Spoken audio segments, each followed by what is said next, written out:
रंगत्वेन चत्वारि जलप्रक्षेपः ओम पाद्यार्घ्याचमनीयं जलं समर्पयामि पाद्यं समर्पयामि हस्तेवर्घ्यं समर्पयामि मुखे आचमनीयं समर्पयामि सर्वाग्निस्नानीयं जलं समर्पयामि रंगत्वेन गंधं लेपयामि चंदन लगाएंगे ओम सर्वा आखानहस्त्वा दृष्ट्वा प्रेहजपतेः शोभो राजा दिवानिकमार्दंचियता श्री प्राणपुरुषोत्तमाय नमः गंध अर्चनां समर्पयामि चरंगत्वेन पुष्पमाल्यां हरि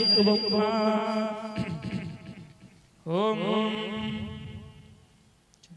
ओम ओखधीः प्रतिरोधमनुपवतेः प्रसूसु वरेः वसैवरेर्भिरुधः पारश्रमः पुष्पमाल्यां समर्पयामि श्री प्राणपुरुषोत्तमाय नमः पुष्पमाल्या उपराक्तेन अथ नैवेद्यं भोगपुष्प कर लीजिए नाभ्यासेदन्तरिक्षकोशे स्नोद्यौषमावृत्तदा प्रभ्यां भोगदिशा श्रोत्रात्तहालोकां कल्पयन् श्री प्राणपुरुषोत्तमाय नमः नैवेद्यं त्रियाचि जलं समर्पयामि हरि ओम मदरंगत्वेन ग्रासमुद्रां प्रदर्शयेत धेन मुद्रां प्रदर्शयेत हरि ओम प्राणाय स्वाहा अपानाय स्वाहा व्यानाय स्वाहा उदानाय स्वाहा समानाय स्वाहा मध्ये मध्ये पाणिपुत्रपूर्णार्थे मुखे आचमनीयं एकाचमनीयं जलं समर्पयामि रंगत्वेन भूमिफलतां तुलां समर्पयामि तुलां समर्पयामि द्रव्यदक्षिणां भगवान को दक्षिणार्पण कर देंगे हरि ओम हिरण्यगर्भः समवृत्तताग्रे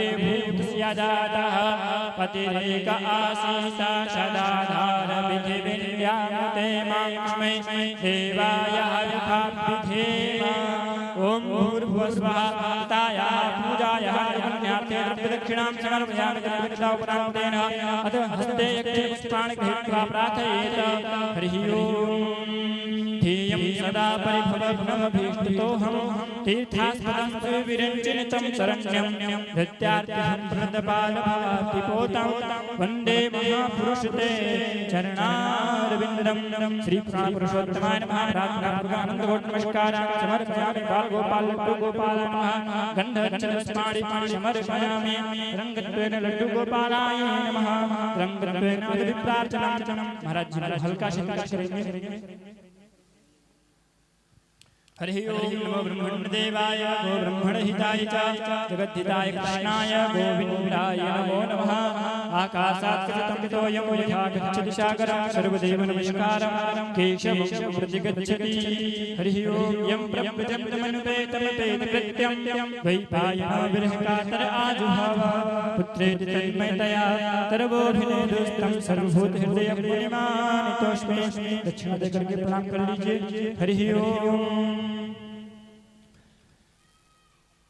गुरुर्ब्रह्मा गुरुर्विष्णु गुरुदेवो महेश्वरा गुरु साक्षात् परब्रह्म तस्मै श्री गुरवे नमः आराध्यं प्रज्वाल्य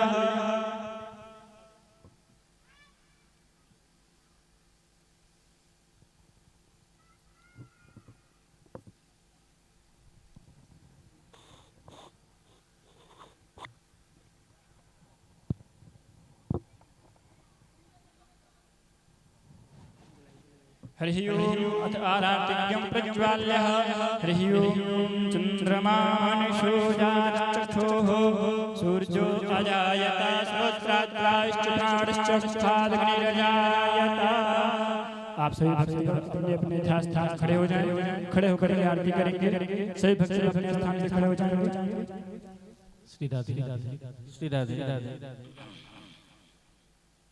श्री राधे श्री राधे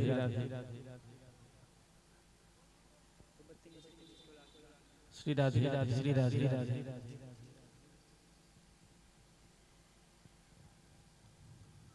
श्री राधे श्री राधे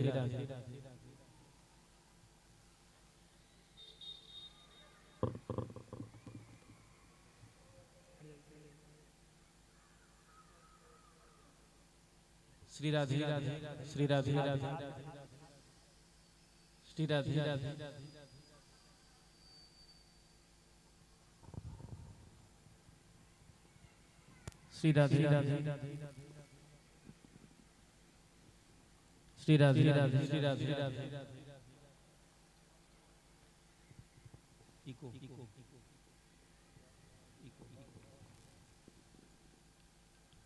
श्री राधे श्री राधे श्री राधे राधे।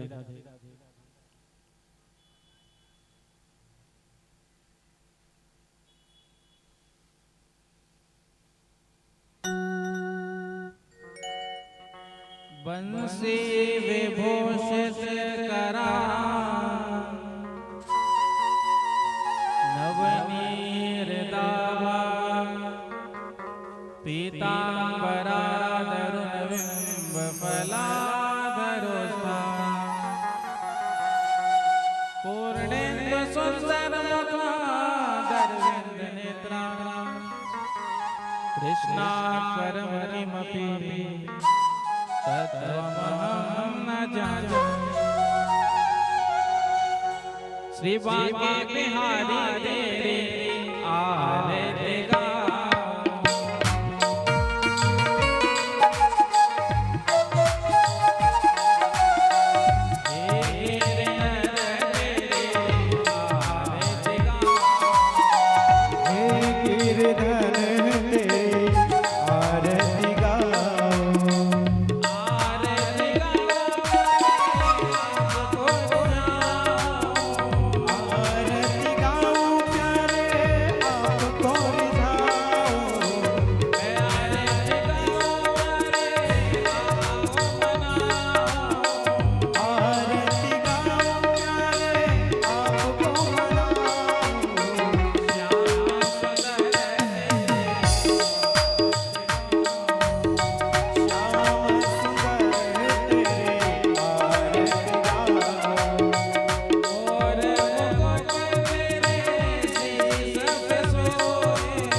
जय जय श्री राधे, जय जय श्री राधे, जय जय श्री राधे।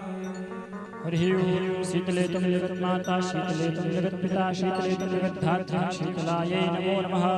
जलेन शीतले कर्णं पुष्पे देवादिवन्दनं मन्त्रपुष्पाञ्जलि हस्ते पुष्पाणि गृहीत्वा।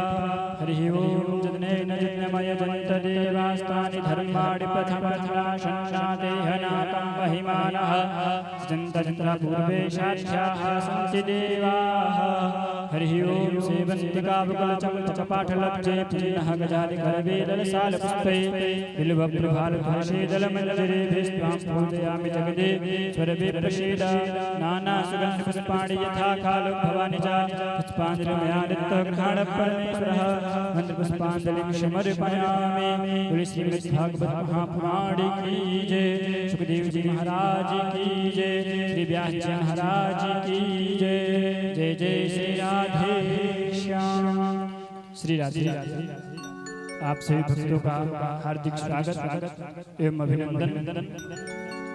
और जो भी भक्तगण यूट्यूब चैनल के माध्यम से, भक्ति रस सिंधु चैनल के माध्यम से, फेसबुक के माध्यम से ये श्री दिव्यमयी श्रीमद् भागवत कथा को श्रवण कर रहे हैं, उन सभी भक्तों का हार्दिक स्वागत एवं अभिनंदन।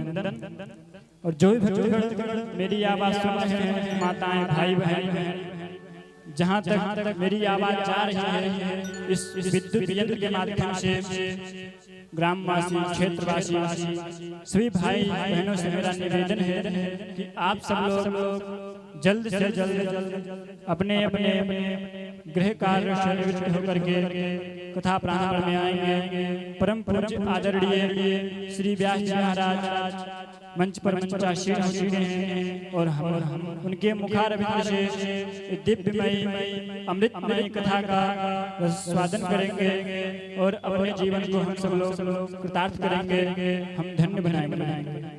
बाकी बिहारी श्री सीताराम जी की असीम अनुकंपा कृपा से इस शुभ अवसर हम सब लोग को प्राप्त हुआ है। तो हम सभी ग्रामवासी क्षेत्रवासी बहुत ही सौभाग्यशाली हैं। तो आप सब लोग विलंब न करें, जल्द से जल्द अपने अपने गृह कार्य से निवृत्त होकर के कथा प्रांगण में आएंगे और महाराज जी के मुखारविंद से दिव्यमय कथा का स्वादन करेंगे और अपने जीवन को धन्य बनाएंगे। हम गुरुदेव भगवान के चरणों में प्रणाम करके कहते हैं कि प्रभु ये दिव्यमय कथा हम सब लोग को श्रवण कराएं और हमारे जीवन को आप कृतार्थ करें, धन्य बनाएं। जय श्री राधे, जय श्री श्याम। बोली बांके बिहारी लाल की जय, राधे रानी सरकार की जय।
गुरुर्ब्रह्मा गुरुर्विष्णु गुरुर्देवो महेश्वर, गुरु साक्षात् परब्रह्म तस्मै श्री गुरवे नमः। वरहापीडं नटवरवपो कर्णयो कर्णकारणं विभ्रद्वासः कनककपिशं वैजयन्तीं च मालां रुद्रान् वेणोरधरसुधया पूरयन् गोपवृन्दैः वृन्दारण्यं समदरमणं प्राविशद्गीतकीर्तिः। नारायणं नमस्कृत्य नरं चैव नरोत्तमं देवीं सरस्वतीं व्यासं ततो जयमुदीरये। ध्येयं सदा परिभवग्नं तीर्थास्पदं शिवविरञ्जनुतं शरण्यं प्रेत्यार्तिहं नन्दबालभवाब्धिपोतं वन्दे महापुरुषते चरणारविन्दं कृष्णतुल्यपदपङ्कजपञ्जरान्तम् अद्यैव मे विशतु मानसराजहंसः प्राणप्रयाण समय कपवातपित्तये कण्ठावरोधन विदौ स्मरणं कुतस्ते अतुलितबलधामं हेमशैलावदे तनुज्वलकृशानं ज्ञानानाम् अग्रगण्यं सकलगुणनिधानं वानराणामधीशं रघुपतिप्रियभक्तं वातजातं नमामि प्रणवो पवनकुमार खलबलवावज्ञान जासुदया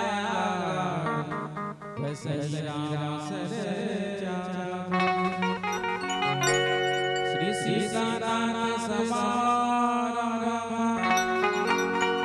श्री रामानंदार्य मध्यमम् अस्मदाचार्य पर्यन्तं वन्दे गुरु परमम्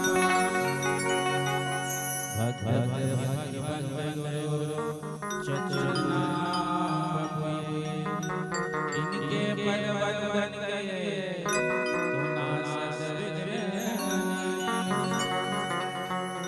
श्री राधा देवी स्वामिनी मेरा तुझको दास जन्म जन्म मोहि जियो श्री वृंदावन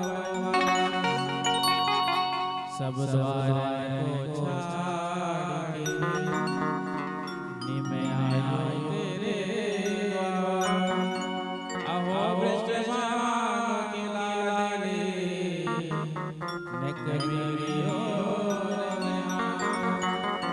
नेक मेरी ओर नेक मेरी ओर बोली बाल कृष्ण लाल की श्री वृंदावन में हरि लाल की जय हो श्रीमद् भागवत पुराण की जय हो श्री हनुमान जी महाराज की जय हो जय जय श्री राधे जय जय श्री राधे जय जय श्री राधे।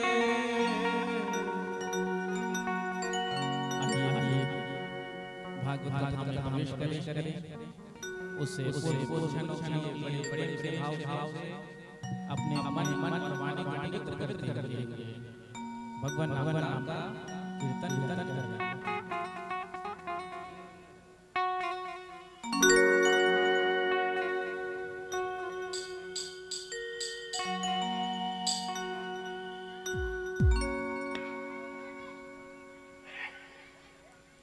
स्वागतम कृष्ण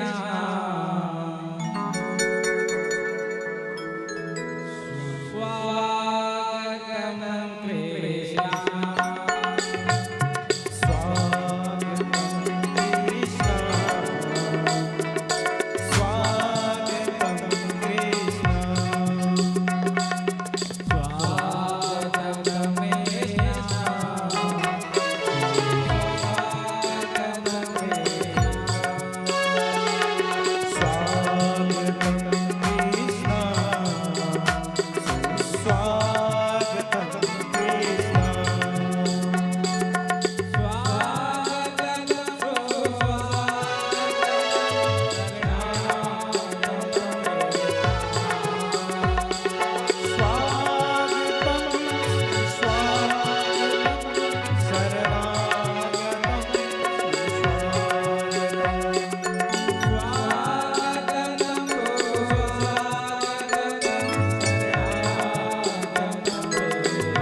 अंतर नहीं, दोनों एक ही। तो आज हमारे भले में भगवान श्री कृष्ण भागवत रूप से आए हैं, तो हम उन प्रभु का स्वागत करते हैं। ऐसे में दोनों हाथ निकाले सभा करें।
श्री हनुमान जी महाराज की जय हो।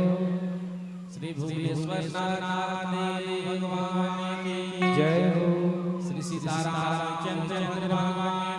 जय हो। श्री राधा कृष्ण भगवान की जय हो।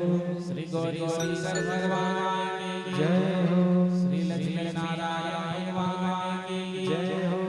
अम्बे मैया की जय हो। जगन्नाथ स्वामी भगवान की जय हो। श्री सदाशिव भगवान की जय हो। जय जय श्री राधे, जय जय श्री राधे, जय जय श्री राधे। परम मंगल श्रीमद् भागवत पुराण परम गीता वैष्णव परम धन उन आनंद अनंत ब्रह्मांड नायक सर्वे सर्वाधिपति कुंज जीवन श्री राधा राधारण चिदाधार केवलाधार निर्विकार निर्विकल्प निरीह आकार भक्त श्री वृंदावन में ध्यान करके आप सभी को पावन जगह का वर्णन करेंगे।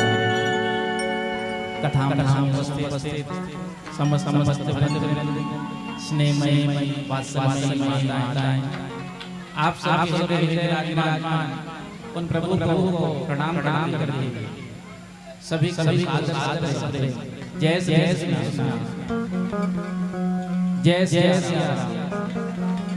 श्री राधे राधे राधे राधे राधे। एक बार आप राधे राधे राधे राधे राधे राधे। तो श्री बांकी महाराज की असीम कृपा से मानव जीवन का सर्वोत्कृष्ट साधन सत्संग जो हम सबको सुंदर श्रीमद् भागवत में सुलभ हो रहा है। बड़ा ही सुंदर स्थान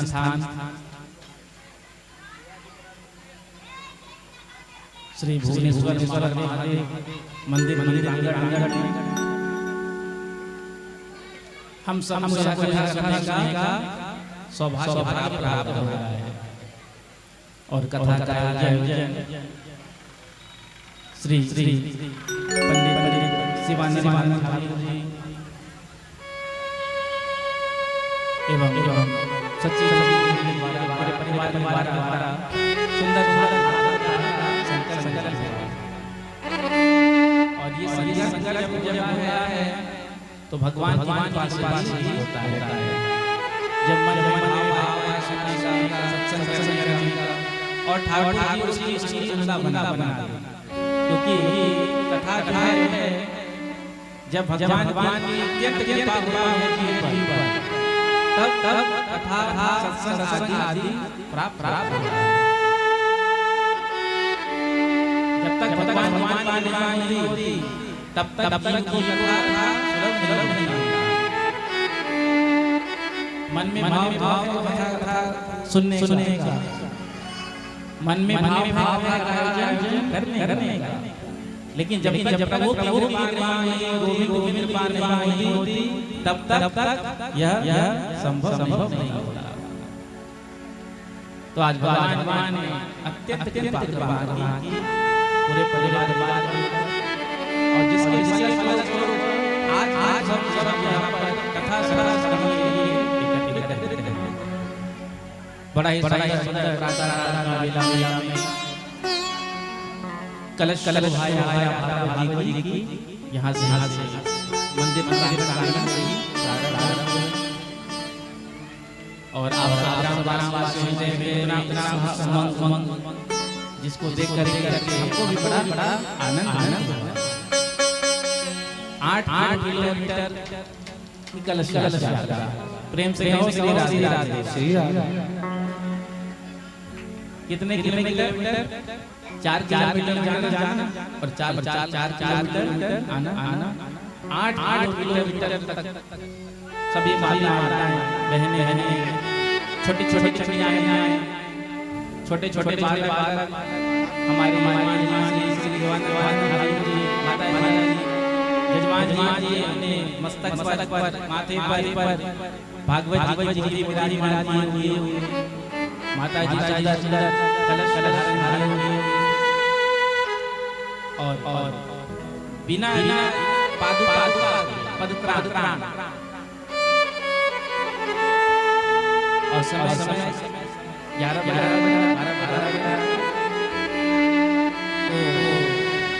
रस्ते का काम होता है,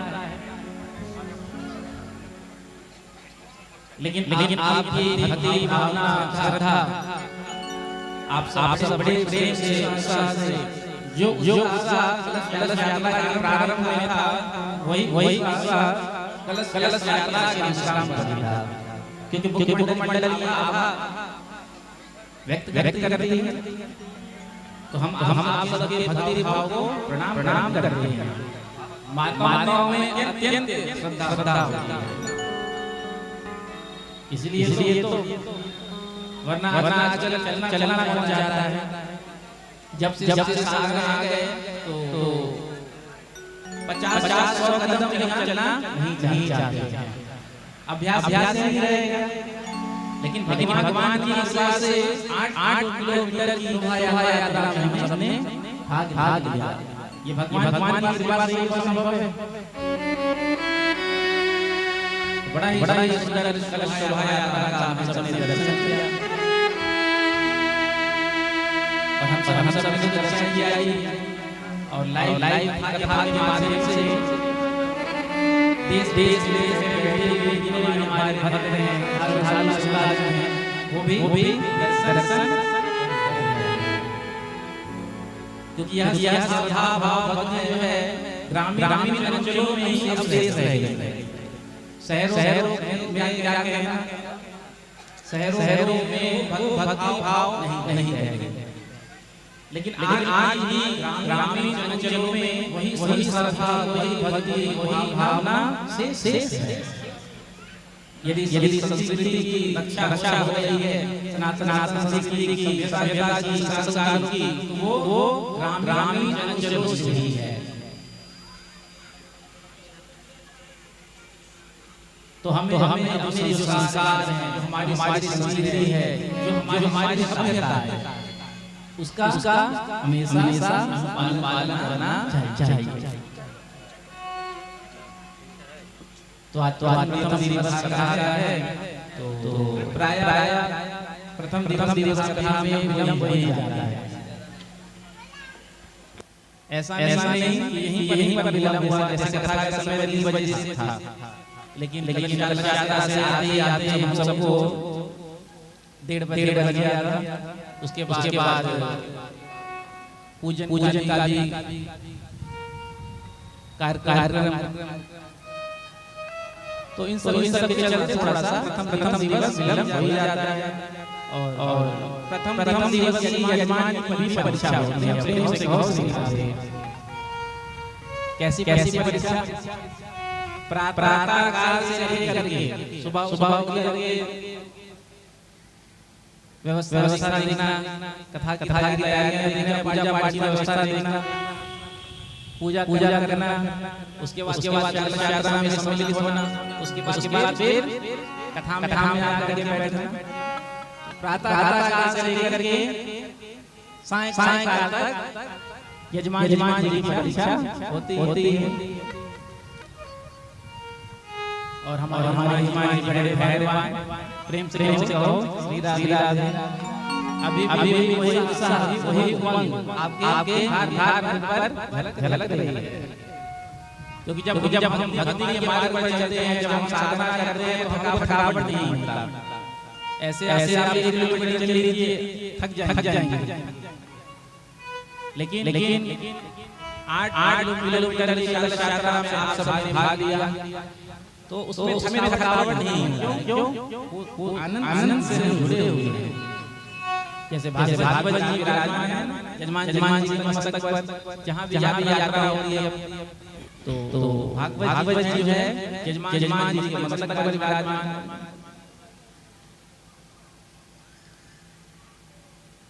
तो भागवत जी को मस्तक पर विराजमान किया। भागवत पुस्तक, पोथी, ग्रंथ भागवत को मस्तक पर किसी विराजमान किया जाता है क्योंकि यह साक्षात भगवान श्री कृष्ण का वांग्मय स्वरूप है। तेने यम वांग्मयी तत् शिक्षा वर्तते। तो आइए भागवत कथा के महात्म्य में हम सब प्रवेश करते हैं। भागवत कथा के प्रथम दिवस में महात्म्य किया जाता है और महात्म्य का है महिमा।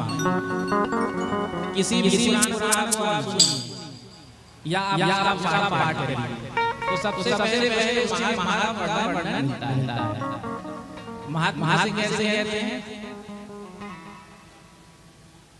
महिमा कोई कितना भी विशिष्ट व्यक्ति आपके मन में आकर विराजमान हो जाए, जब तक आपको उसका परिचय कराया जाएगा ये अमुक व्यक्ति है, अमुक पद पर बैठे हुए हैं, तब आप उनका प्रणाम नमस्कार नहीं करेंगे। क्यों आप उनके बारे में जानते नहीं। और जब आप उनके बारे में व्यक्ति हैं बड़े पद पर पदस्थ हैं, जैसी महिमा का वर्णन किया गया फिर नमस्कार प्रारंभ हो गया। तो उसी प्रकार से महिमा क्या है?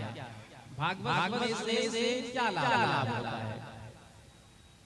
भागवत सुनने से क्या पहले लाभ हुआ और भागवत किस विधि से सुनना चाहिए ये महाभारत तो वेद व्यास महाराज ने पद्म पुराण के अंतर्गत 6 अध्याय में महाभारत और प्रथम श्लोक में बताया भगवान के स्वरूप के बारे में बताया, स्वभाव के बारे में बताया, प्रभाव के बारे में बताया। सच्चिदानंद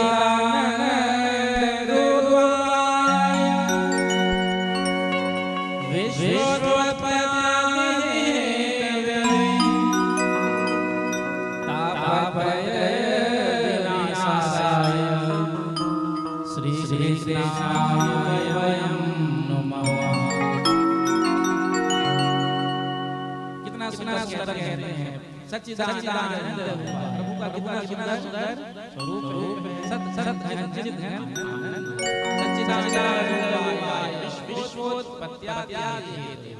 जिन प्रभु द्वारा विश्व उत्पत्ति होती है, पालन और समय पर संहरण जो तीनों के हेतु जिनके बाद प्रणाम करने से जीव के जितने ताप वो समाप्त हो जाते हैं।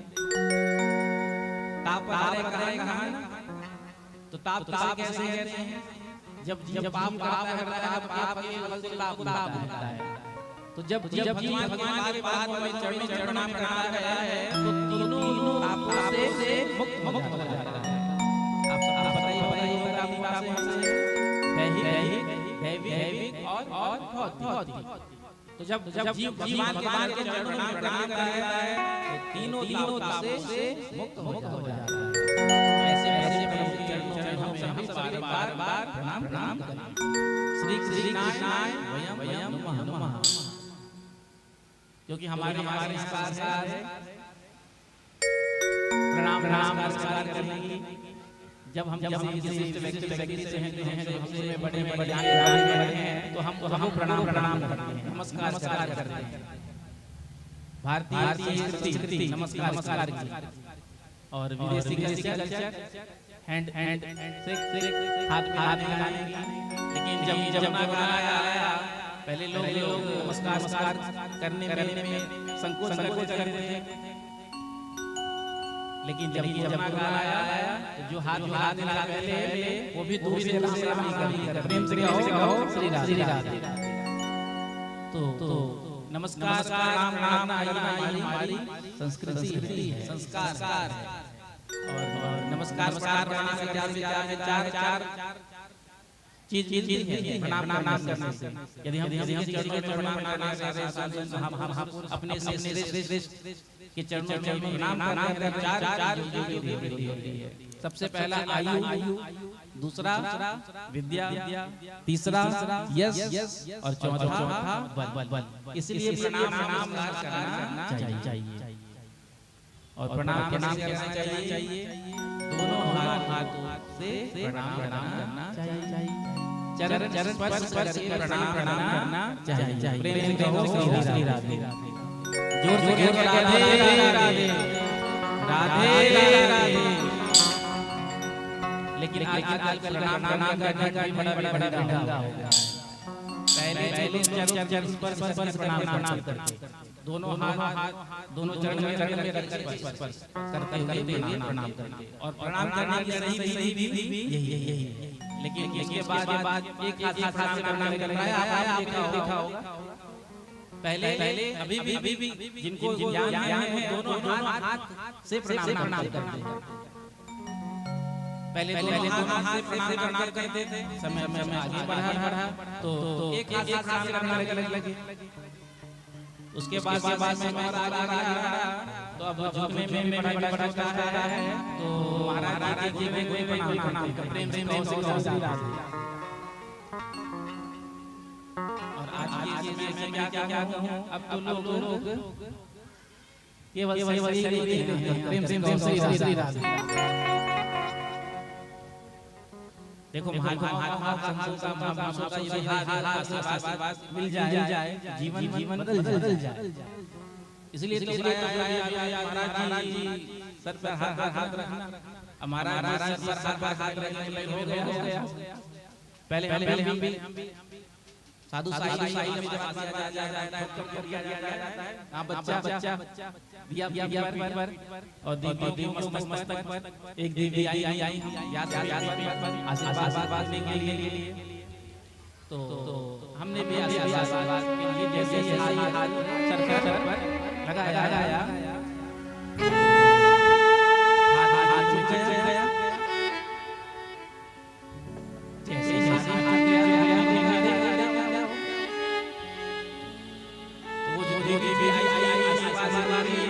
तो अपने माता पर कुछ लगा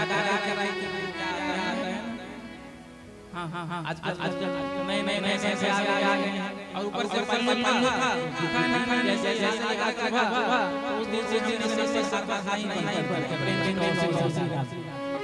खतरे का है।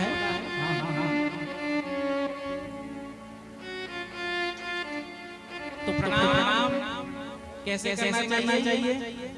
दोनों हाथ से दोनों चरण करना चाहिए।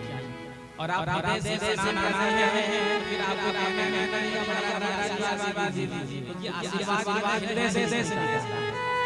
आपको ये कहेगा कि आशीर्वाद ये मुझसे कहेंगे, आशीर्वाद नहीं है। यदि आप प्रणाम किया तो आशीर्वाद हृदय से निकलता है। इसीलिए बच्चे में विश्वास दीजिए।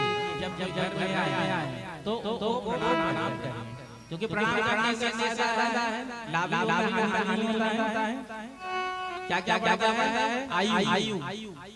आजकल आयु घटती जा रही है लोगों की, पता ही नहीं चलता है। चलते ही समय आ गया है। तो जब हम मानव को प्रणाम करते हैं, प्रणाम करते हैं, तो हमारी आयु में वृद्धि। दूसरा विद्या। तीसरा यश कहते हैं।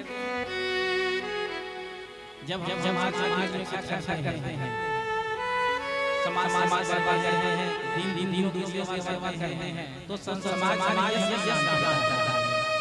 जब ज्ञान आता है यश। देखो ये माध्यम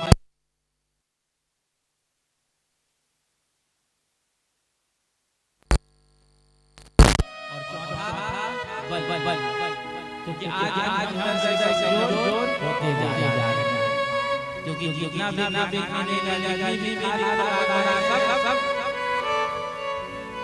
केमिकल से रसायन से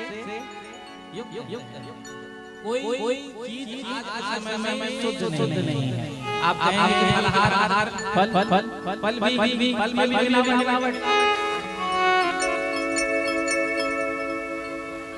तो आज हम भले में हट्टे हैं, लेकिन अंदर से जो हमारी इम्यूनिटी पावर है वो कमजोर हो गई, वीक हो गई।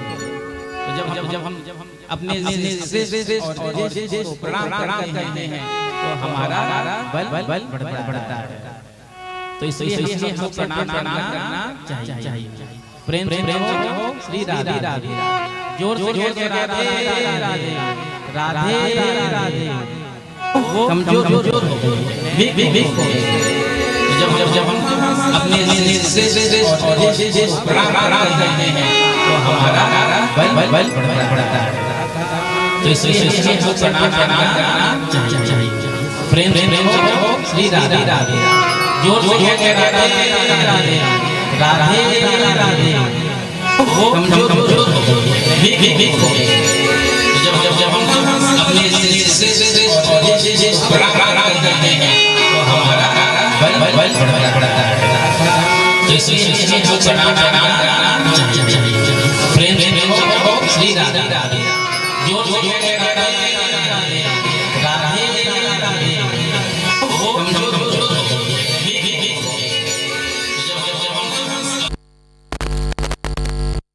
क्यों?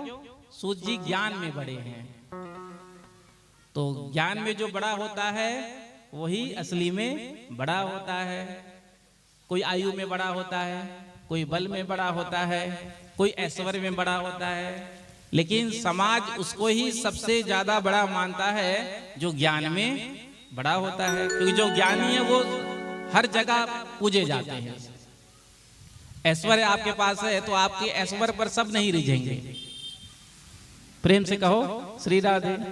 आपके पास बल है तो उस बल से आप सबका कल्याण नहीं करेंगे। जो आपके अनुकूल चलते हैं उनके लिए तो आप दिन रात खड़े रहेंगे रक्षा करने के लिए, लेकिन जो आपके प्रतिकूल हैं तो फिर आप उनकी रक्षा नहीं करेंगे। तो ज्ञान में जो बड़ा होता है वही बड़ा माना जाता है। तो सूत जी महाराज ज्ञान में बड़े। तो आज ऋषियों ने उठ करके प्रणाम किया और कितना सुंदर प्रश्न किया। अज्ञान ध्वांत विध्वंस कोटि सूर्य सम प्रभा, सूताख्याहि कथा सारम मम कर्ण रसायनम। सूत जी के चरणों में प्रणाम करते हुए शौनक आदि ऋषियों ने कहा, हे सूत जी महाराज, हम सब जीव के हृदय के अंदर घोर अज्ञान का अंधकार व्याप्त है और आपके पास ज्ञान का प्रकाश है। तो वो ज्ञान का प्रकाश आप हम सब के लिए करिए, जिसको सुन करके हमारे हृदय का जो अज्ञान का अंधकार है वो नष्ट हो जाए। वैष्णव लोग ऐसा क्या करते हैं जिससे भक्ति ज्ञान वैराग्य बढ़ता है? माया और मोह से बचने का ऐसा कौन सा सरल उपाय है? क्योंकि इस कलिकाल में जीव प्रायः आसुरी प्रवृत्ति को प्राप्त होते जा रहे हैं। तो जो पवित्र को भी पवित्र कर दे, पावन को भी पावन बना दे, ऐसी कथा का हमें आप श्रवण कराएं। शौनक आदि ऋषि कहते हैं, हे सूत जी, यदि किसी को चिंतामणि की प्राप्ति हो जाए तो चिंतामणि का ये वैशिष्ट है, जो चिंतन करे वो मिल जाए। यदि कोई कल्प वृक्ष के नीचे पहुंच जाए तो जो कामना करे वो पूर्ण हो जाए। लेकिन चिंतामणि और कल्प वृक्ष में ये सामर्थ्य नहीं है कि भगवान राधा गोविंद का दर्शन करा दे। श्री सीताराम जी महाराज का हमको साक्षात करा दे, साक्षात्कार करा दे। ये कृपा तो गुरुदेव भगवान की कृपा से ही होता है। तो आप पर तो गुरुदेव भगवान की विशेष कृपा है। सूत जी ने कहा, आप सबके हृदय में मेरे लिए इतना भाव है, प्रेम है, तो अब मैं आपको समस्त शास्त्रों का सार सुनाने जा रहा हूं। इसलिए सावधान होकर के सुनना। सुनाने से पहले सावधान कर दिया। और कितना सुंदर सूत जी कहते हैं,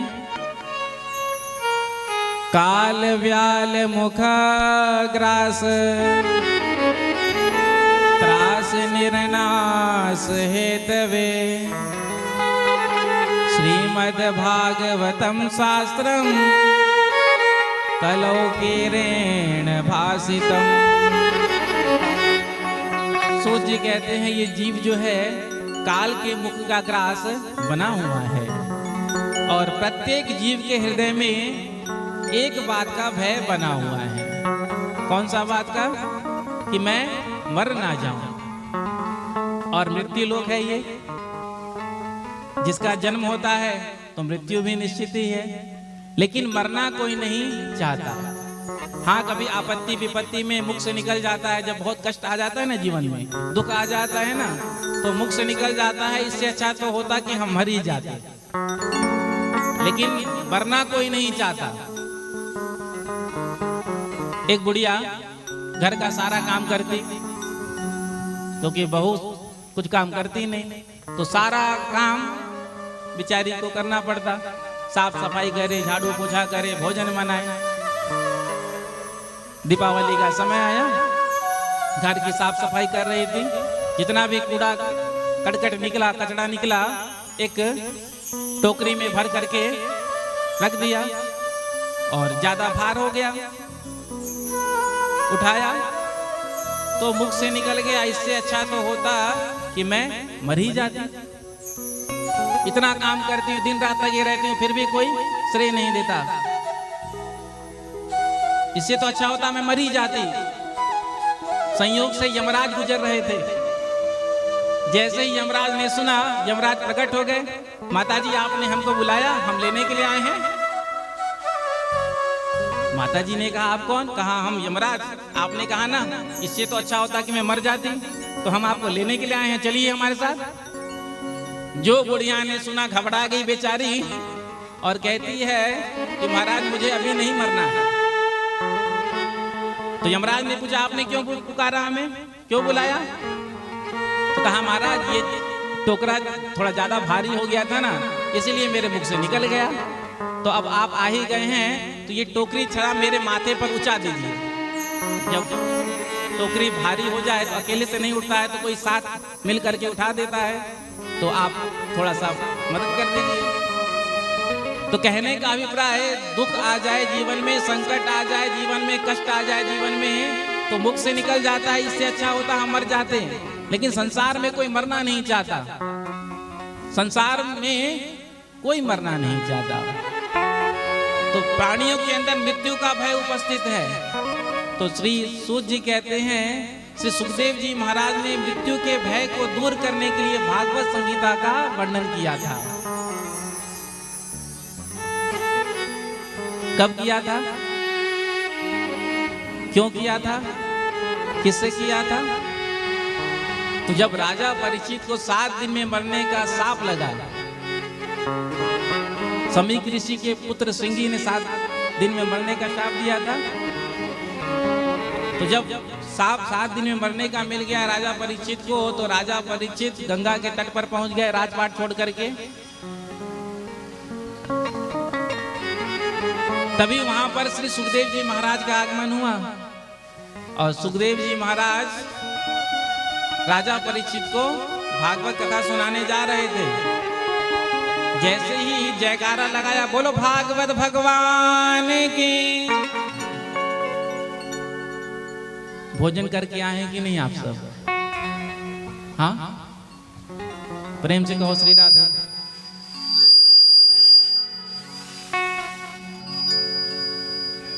भोजन आपने किया है तो जयकारा तो जोर की होनी चाहिए। बोलो भागवत भगवान के जय हो। जैसे ही सुखदेव जी ने जयकारा लगाया, स्वर्ग में आवाज पहुंच गई। इंद्र ने पूछा कि ये आवाज कहां से आई? दूतों ने कहा पृथ्वी लोक में भागवत की कथा होने जा रही है, वहीं से आई। तो आज स्वर्ग से इंद्र अमृत का कलश लेकर के आए और आकर के सुखदेव जी के चरणों में प्रणाम किया और कहा महाराज, हमने सुना है कि आप राजा परीक्षित को श्रीमद् भागवत कथामृत का पान कराने जा रहे हैं। तो हम स्वर्ग से यह अमृत कलश लेकर के आए हैं, आप इस अमृत को राजा परीक्षित को पान करा दीजिए। सुखदेव जी महाराज सावधान हो गए कि देवता आज बिना बुलाए बिना आह्वान किए स्वर्ग से अमृत का कलश लेकर कैसे आ गए। क्योंकि जो देवता होते हैं वो बड़े स्वार्थी होते हैं, देवता बड़े स्वार्थी होते हैं। जब तक स्वार्थ होता है तब तक भगवान की गुणगान करते हैं, भगवान की शरण में जाते हैं, और काम बन जाता है तो फिर अपने मस्ती में मस्त हो जाते हैं। तो सुखदेव जी महाराज सावधान होकर के विचार करने लगे, ना तो आज परीक्षित ने पुकारा ना हमने बुलाया, आज स्वर्ग का अमृत लेकर के देवता बिना आह्वान किए क्यों आ गए। स्वर्ग का अमृत कोई साधारण तो है नहीं। रावण और कंस को मारने के लिए भगवान को एक एक अवतार लेना पड़ा था, लेकिन देवताओं को अमृत का पान कराने के लिए भगवान को 4-4 अवतार लेने पड़े थे, तब जाकर के देवताओं को अमृत का पान कराया। तो सुखदेव जी सावधान हो गए। इतने में ही देवताओं ने कहा, महाराज जी हम जो यह अमृत कलश लेकर आए हैं तो इस अमृत को परीक्षित को पान करा दीजिए, और जो कथामृत आप राजा परीक्षित को पान कराने जा रहे थे उसे हमें पान करा दीजिए। जो सुना सुखदेव जी ने, तो सुखदेव जी ने कहा, मैं तो पहले ही समझ गया था कि तुम श्रद्धा भाव भक्ति से कथा सुनने नहीं आए हो, तुम तो एक नंबर के ठगिया हो। क्योंकि भागवत जो है वो क्या है, मणियों के समान है। क्व सुधा क्व कथा लोके क्व काचा क्व मणिर्महान ब्रह्मरातो विचार्यैवं तदा देवांजहासः। क्व सुधा क्व कथा लोके क्व काचा क्व मणिर्महान। तुम्हारा स्वर्ग का अमृत तो कांच के टुकड़े के समान है, और भागवत कथामृत मणियों के समान है। अब कोई व्यक्ति ज्वेलरी शॉप में जाकर के कांच का टुकड़ा दे करके मांगे कि ये वाला मुझे हीरा दे देना, तो क्या मिलेगा? धक्का देकर ही भगा देगा। कांच का टुकड़ा लेकर के आ गए, क्योंकि अदला बदली जो होती है वो बराबर की वस्तु की होती है। तो आज सुखदेव जी ने देवताओं को फटकार दिया, डांट दिया, कहा कि तुम कथा सुनने के अधिकारी नहीं हो। क्यों? क्योंकि तुम्हारे अंदर भाव नहीं है। आज तुम कथा खरीदने के लिए आए हो। तो देव दुर्लभ या कथा है, ध्यान से सुनना। देवताओं को कथा सुनने को नहीं मिला। तो देवताओं ने जाकर के ब्रह्मा जी से पूछा, महाराज क्या स्वर्ग के अमृत से ज्यादा श्रेष्ठ भागवत कथामृत हो गया? ब्रह्मा जी ने पूछा, क्यों, ऐसा क्या हुआ? तो सारा वृत्तांत सुना दिया देवताओं ने। तो जिज्ञासा का समाधान करने के लिए देवताओं का आज ब्रह्मा जी ने सत्यलोक में तराजू लिया, और उस तराजू में एक पलड़े पर जितना भी मुक्ति का साधन है, वेद पुराण शास्त्र, सबको विराजमान कर दिया। दूसरे पलड़े पर भागवत जी को विराजमान किया, और जैसे ही ब्रह्मा जी तौलने लगे तो बड़ा आश्चर्य हुआ। लघुन्यन्यानि जातानि गौरवेण इदं महत् तदा ऋषि गणा सर्वे विस्मयं परमं ययो। ब्रह्मा जी को बड़ा विस्मय हुआ, अरे ये क्या, कैसे हो गया? जो भागवत जी का पलड़ा था भार के कारण आज नीचे की ओर पृथ्वी की ओर झुक गया, और अन्य धर्म शास्त्र ग्रंथों का जो पलड़ा था वो आकाश की ओर उड़ गया। तो आज ब्रह्मा जी ने देवताओं को संबोधित करके कहा, देखो देवताओं, ये भागवत कोई साधारण ग्रंथ नहीं है, ये साक्षात श्री कृष्ण का स्वरूप है। तो जो भागवत कथा का पाठ करते हैं, जो कथा का श्रवण करते हैं, वो सीधे ठाकुर जी से जुड़ जाते हैं, श्री कृष्ण से जुड़ जाते हैं। शौनक आदि ऋषियों ने कहा जब इतनी दिव्य कथा है, देव दुर्लभ कथा है, तो फिर इसे 7 दिन में ही क्यों सुना जाता है? हम सब कहते हैं ना भागवत सप्ताह सुनने जा रहे हैं, हम सब भागवत कथा सप्ताह का आयोजन करने जा रहे हैं। तो जब इतनी दिव्य कथा है तो इसे महीने भर में बैठ के सुनना चाहिए, साल भर में सुनना चाहिए, सप्ताह विधि से ही क्यों सुनी जाती है? और ये परंपरा कहाँ से प्रारंभ हुआ? तो सूत जी कहते हैं एकदा हि विशालायां चत्वार ऋषयो मलः सत्संगार्थं समायाता तदसुस्तत्र नारदम्। एक बार विशालापुरी में बद्री नारायण में 4 भैया सनक सनंदन सनातन सनत कुमार ब्रह्मा जी के मानस पुत्र, इनके मुख से हमेशा हरि शरणम हरि शरणम हरि शरणम ही निकलता है। तो चारों भैया सत्संग की हेतु से विचरण कर रहे थे, क्योंकि सत्संग में आनंद तो तब आता है जब 2 4 10 लोग आपस में मिले, तब कहने में भी आनंद आता है, सुनने वाले को भी आनंद आता है। तो सत्संग से के हेतु से विचरण कर रहे थे। तभी सनत कुमारों ने सामने से आते हुए नारद जी को देखा। जो नारद जी को देखा तो आज नारद जी के चेहरे पर प्रसन्नता नहीं थी, मुख लटका हुआ था, उदास था।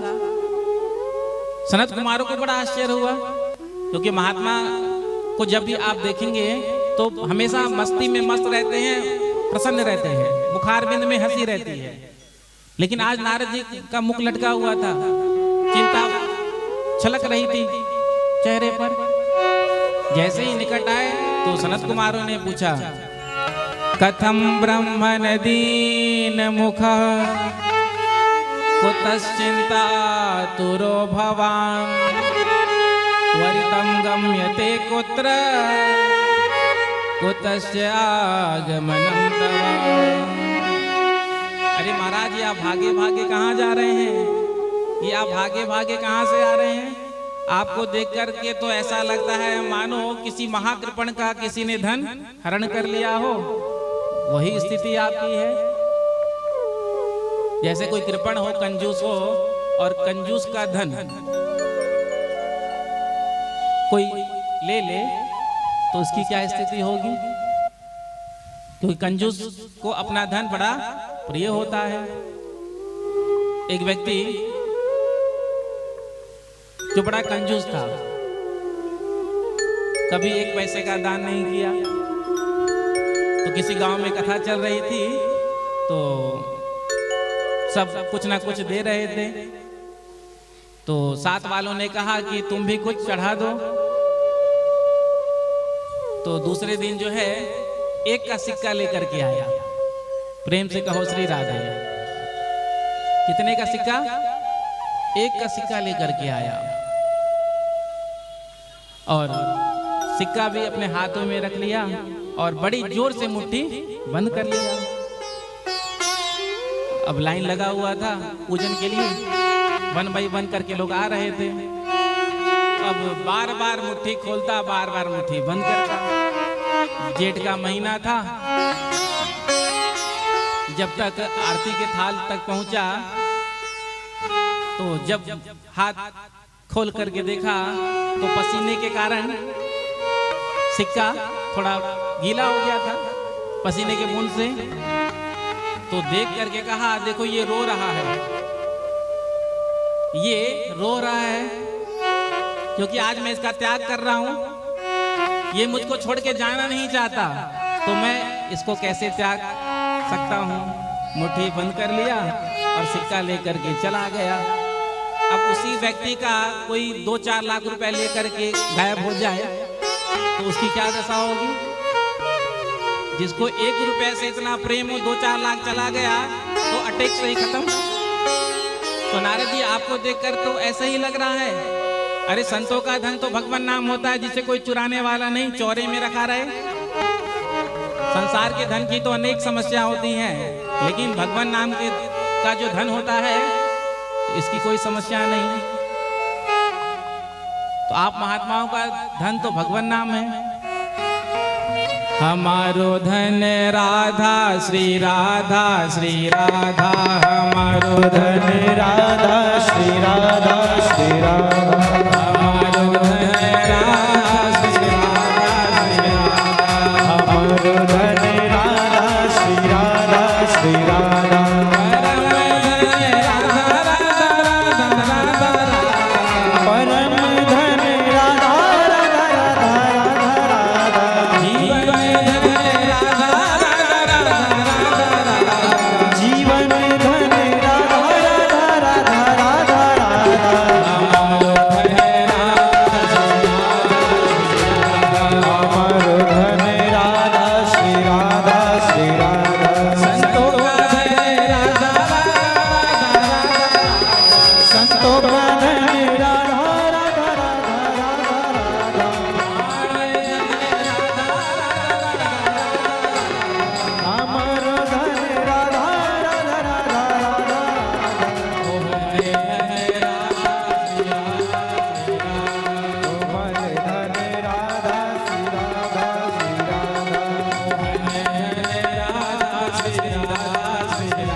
संतों का गान होता है भगवान नाम, जिसे कोई चुराने वाला नहीं। तो आज नारद जी आपका ऐसा क्या चला गया जो आप इतने परेशान हैं?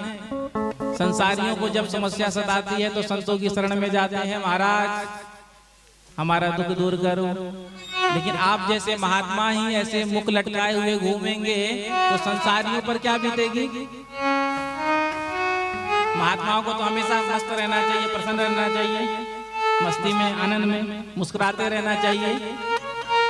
यदि आप जैसे महात्मा मुख लटकाए हुए घूमेंगे तो फिर संसारियों पर क्या बीतेगी? क्या बात है, आप परेशान क्यों हैं? जैसे ही सनत कुमारों ने पूछा तो नारद जी ने कहा, हे भैया सबसे पहले तो मैं आपको प्रणाम करता हूँ। नारद जी सनत कुमारों के भाई हैं। मैं इस पृथ्वी लोक को श्रेष्ठ समझ करके सत्संग के हेतु से मैं पृथ्वी लोक पर आया, लेकिन मैं जहां भी गया कहीं मुझे सत्संग नहीं मिला। सनत कुमारों ने कहा कि तीर्थों में जाना था, तीर्थों में धामों में सत्संग मिलता है। नारद जी ने कहा, मैं कोई दिल्ली मुंबई थोड़ी गया था, मैंने तीर्थों में ही जाकर के सबसे पहले देखा था। कौन कौन से तीर्थ में गए थे? नारद जी कहते हैं, अहम तो पृथ्वीं यातो ज्ञात्वा सर्वोत्तमामिति, पुष्करम च प्रयागम च काशीं गोदावरीं यथा, हरि क्षेत्रम कुरुक्षेत्रम श्रीरंगम सेतु बंधनम, एवं आदिषु तीर्थेषु ब्रह्मांड इतस्तता। सारे तीर्थों का नाम ले लिया, सारे तीर्थों में मैंने जाकर के देख लिया, लेकिन कहीं भी मुझे सत्संग नहीं मिला। तो फिर मैंने सोचा चलो संतों के यहाँ चलो, संतों के यहाँ सत्संग हो जाएगा। लेकिन जब मैंने संतों के यहाँ जाकर के देखा तो प्रायः कलिकाल के प्रभाव से संतों में भी पाखंड प्रवेश करता नजर आया। पहले जो जितना बड़ा त्यागी होता था वो उतना बड़ा माना जाता था, लेकिन आज के समय में जिसके पास जितनी ऐश्वर्यता है, संपन्नता है, वो बड़ा माना जाता है। तो मैंने संतों के यहाँ जाकर के देखा, वहां भी मुझे सत्संग नहीं मिला।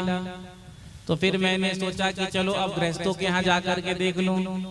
तो मैंने गृहस्थों के यहाँ जाकर के देखा तो क्या देखा मैंने, नारद जी कहते हैं तरुणी प्रभुता गे श्याल को बुद्धिदायक कन्या विग्रहिणो लोभा दंपति नाम च कल्कनम। नारद जी कहते हैं मैंने घरों में देखा कि देवियों का राज है, तरुणी प्रभुता गे है। और नारद जी ने अभी नहीं तब देखा, और जो तब देखा आज भी वही देखने को मिलता है। घरों में किसका राज है कह दो, प्रेम से कहो, श्री राधे। हाँ, घरों में किसका राज चलता है, तरुणी प्रभुता गे है। घरों में माताओं का राज है, देवियों का। माता पिता की सेवा कब तक, जब तक तिजोरी की चाबी हाथ नहीं लगी है तभी तक। जो तिजोरी की चाबी हाथ लग गई, संपत्ति नाम हो गया, सोई माता पिता की खटिया या तो खेत में या तो किसी तीर्थ स्थान में। और यदि कदापि घर पर बैठे भी हैं तो कोई वार्तालाप करने वाला नहीं, कोई पूछने वाला नहीं। तो आज घरों में देवियों का राज है, तरुणी प्रभुता गे है। घर में बड़ा कोई भारी काम किया जा रहा हो तो सलाह किससे लिया जाए, श्याल को बुद्धिदायक। तो घर में पिताजी बैठे हैं, बड़े भैया हैं, उनसे वार्तालाप नहीं होती, उनसे चर्चा नहीं होती है, सीधे टेलीफोन घुमाया जाता है ससुराल। और जो साले साहब कहते हैं वही किया जाता है। नारद जी कह रहे हैं, मैं नहीं कह रहा हूं, प्रेम से कहो श्री राधे। श्याल को बुद्धि दायका। और उसके बाद क्या कहते हैं, कन्या विक्रय नो लोभात। आज कलिकाल में कन्या का विक्रय किया जाता है, वर का विक्रय किया जाता है। और आप सब जानते ही हैं, यदि लड़का सरकारी नौकरी में है तो उसका अलग दाम होता है, प्राइवेट जॉब में है तो अलग होता है, और कुछ नहीं करता है तो आज के समय में तो विवाह ही नहीं होता है। प्रेम सिंह हो श्री राधे। यदि कुछ नहीं करेगा तो विवाह अपनी कन्या अपनी बिटिया कौन देगा। तो आज संपत्ति के आधार पर संबंध तय किए जाते हैं। समधी कहते हैं, सम का अर्थ होता है बराबर, इक्वल। धी यानी बुद्धि, जहां समान विचारधारा हो, समान बुद्धि हो, वहां संबंध तय करना चाहिए। लेकिन आज लोग संबंध जो है वो संपत्ति को देख करके करते हैं। बिटिया का विवाह करना हो तो ये नहीं देखते कि लड़का का स्वभाव कैसा है, लड़का का क्वालिफिकेशन क्या है, ये देख लेते हैं। हाँ, अच्छे परिवार का है, पैसा बहुत है, बस बिटिया का संबंध तय कर दिया। संबंध तो तय कर दिया आपने संपत्ति को देख करके, लेकिन आपकी बिटिया उसके साथ क्या कभी खुश रह पाएगी? नहीं। क्यों? क्योंकि उसका स्वभाव ही ठीक नहीं है। संपत्ति कम हो चल जाएगा, लेकिन स्वभाव शीलवान होना चाहिए। स्वभाव देखना आज के समय में बहुत आवश्यक है। तो संपत्ति के आधार पर जब संबंध बनाए जाते हैं तो वो संबंध भी ज्यादा दिन तक नहीं टिकता। कभी नीले ड्राम में तो कभी प्रेम से कहो श्री राधा। देखिए रहे हैं आप,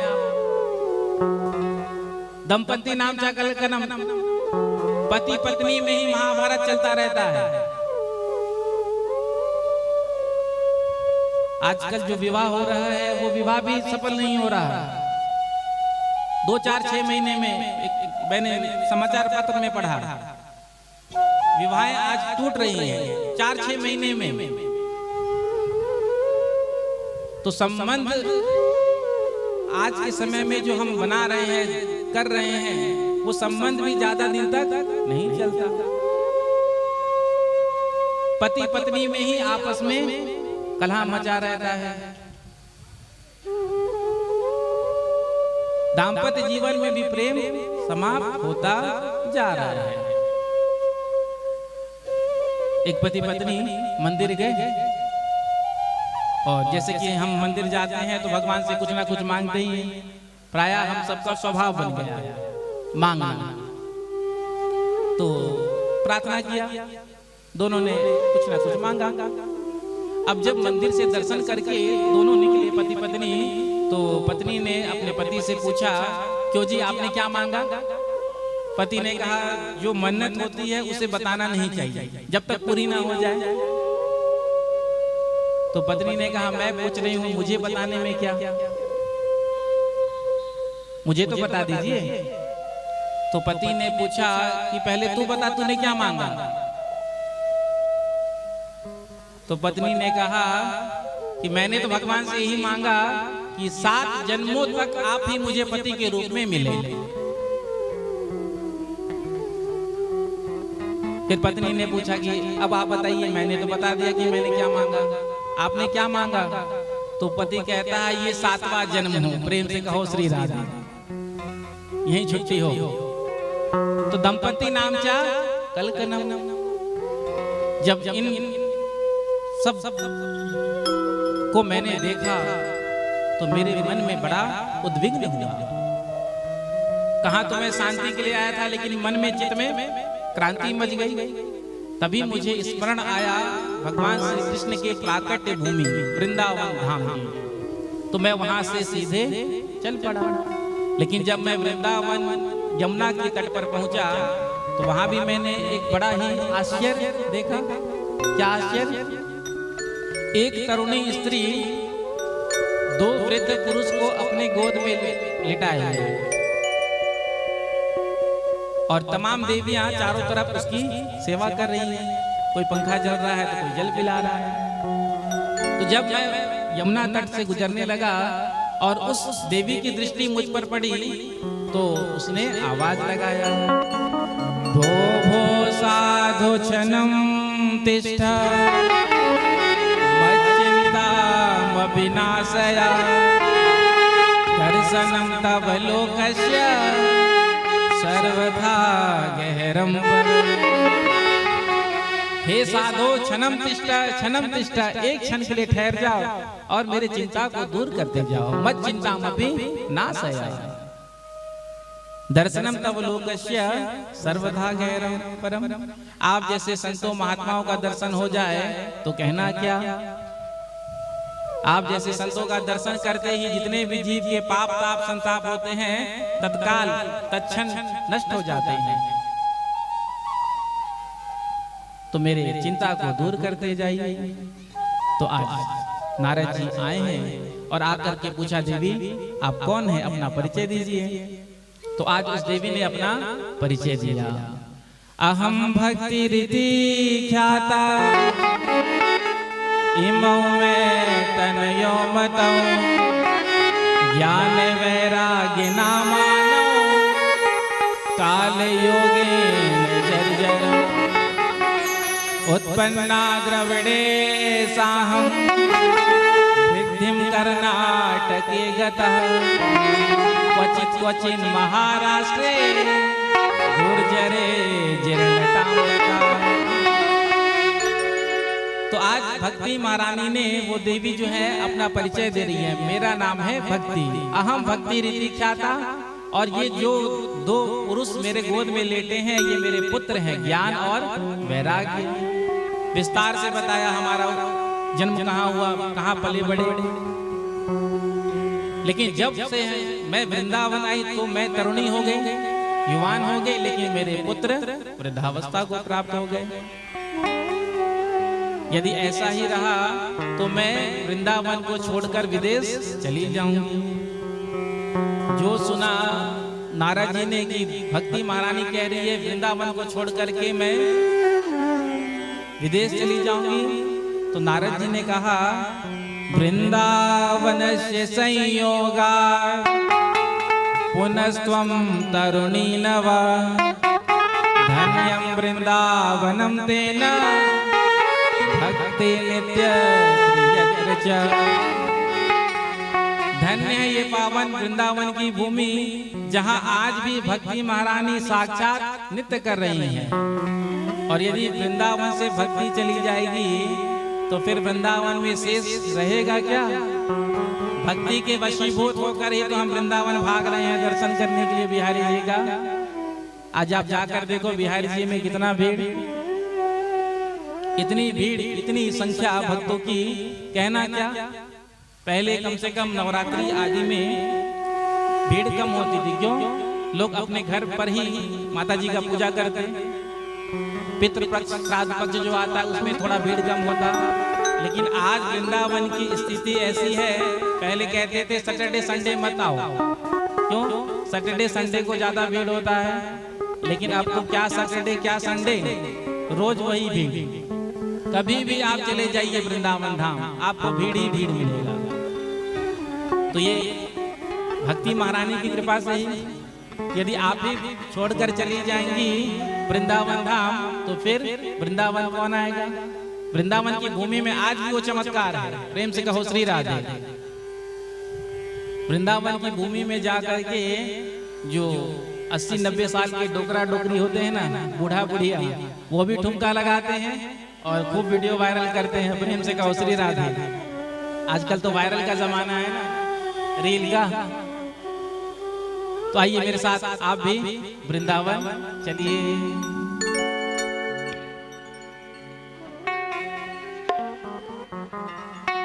वृंदावन धाम अपार रटे जा राधे राधे। वृंदावन धाम अपार रटे जा राधे राधे। वृंदावन धाम अपार रटे जा राधे राधे। वृंदावन धाम अपार रटते जा राधे राधे। रटे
कि जैसे प्रेरणा हो, ये कार्तिक के महीने में वृंदावन धाम में कथा होगा, ठाकुर जी की मर्जी से जैसा चाहें।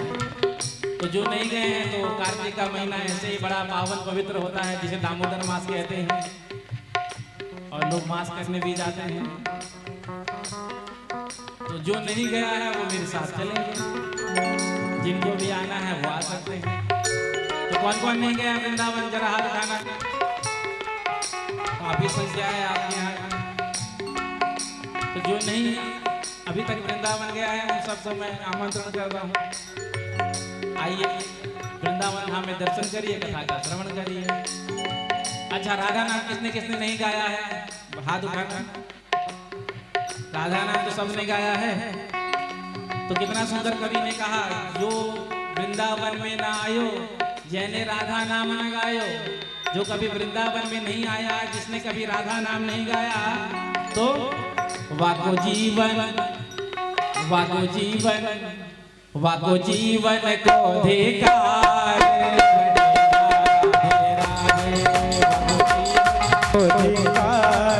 रटते जा राधे राधे, वाको जीवन को धिकार, रटते जा राधे राधे। वाको जीवन को धिकार, रटते जा राधे राधे, रटते जा राधे राधे, रटते जा राधे राधे, रटते जा राधे राधे, जपे जा राधे राधे, रटते जा राधे राधे, जपे जा राधे राधे।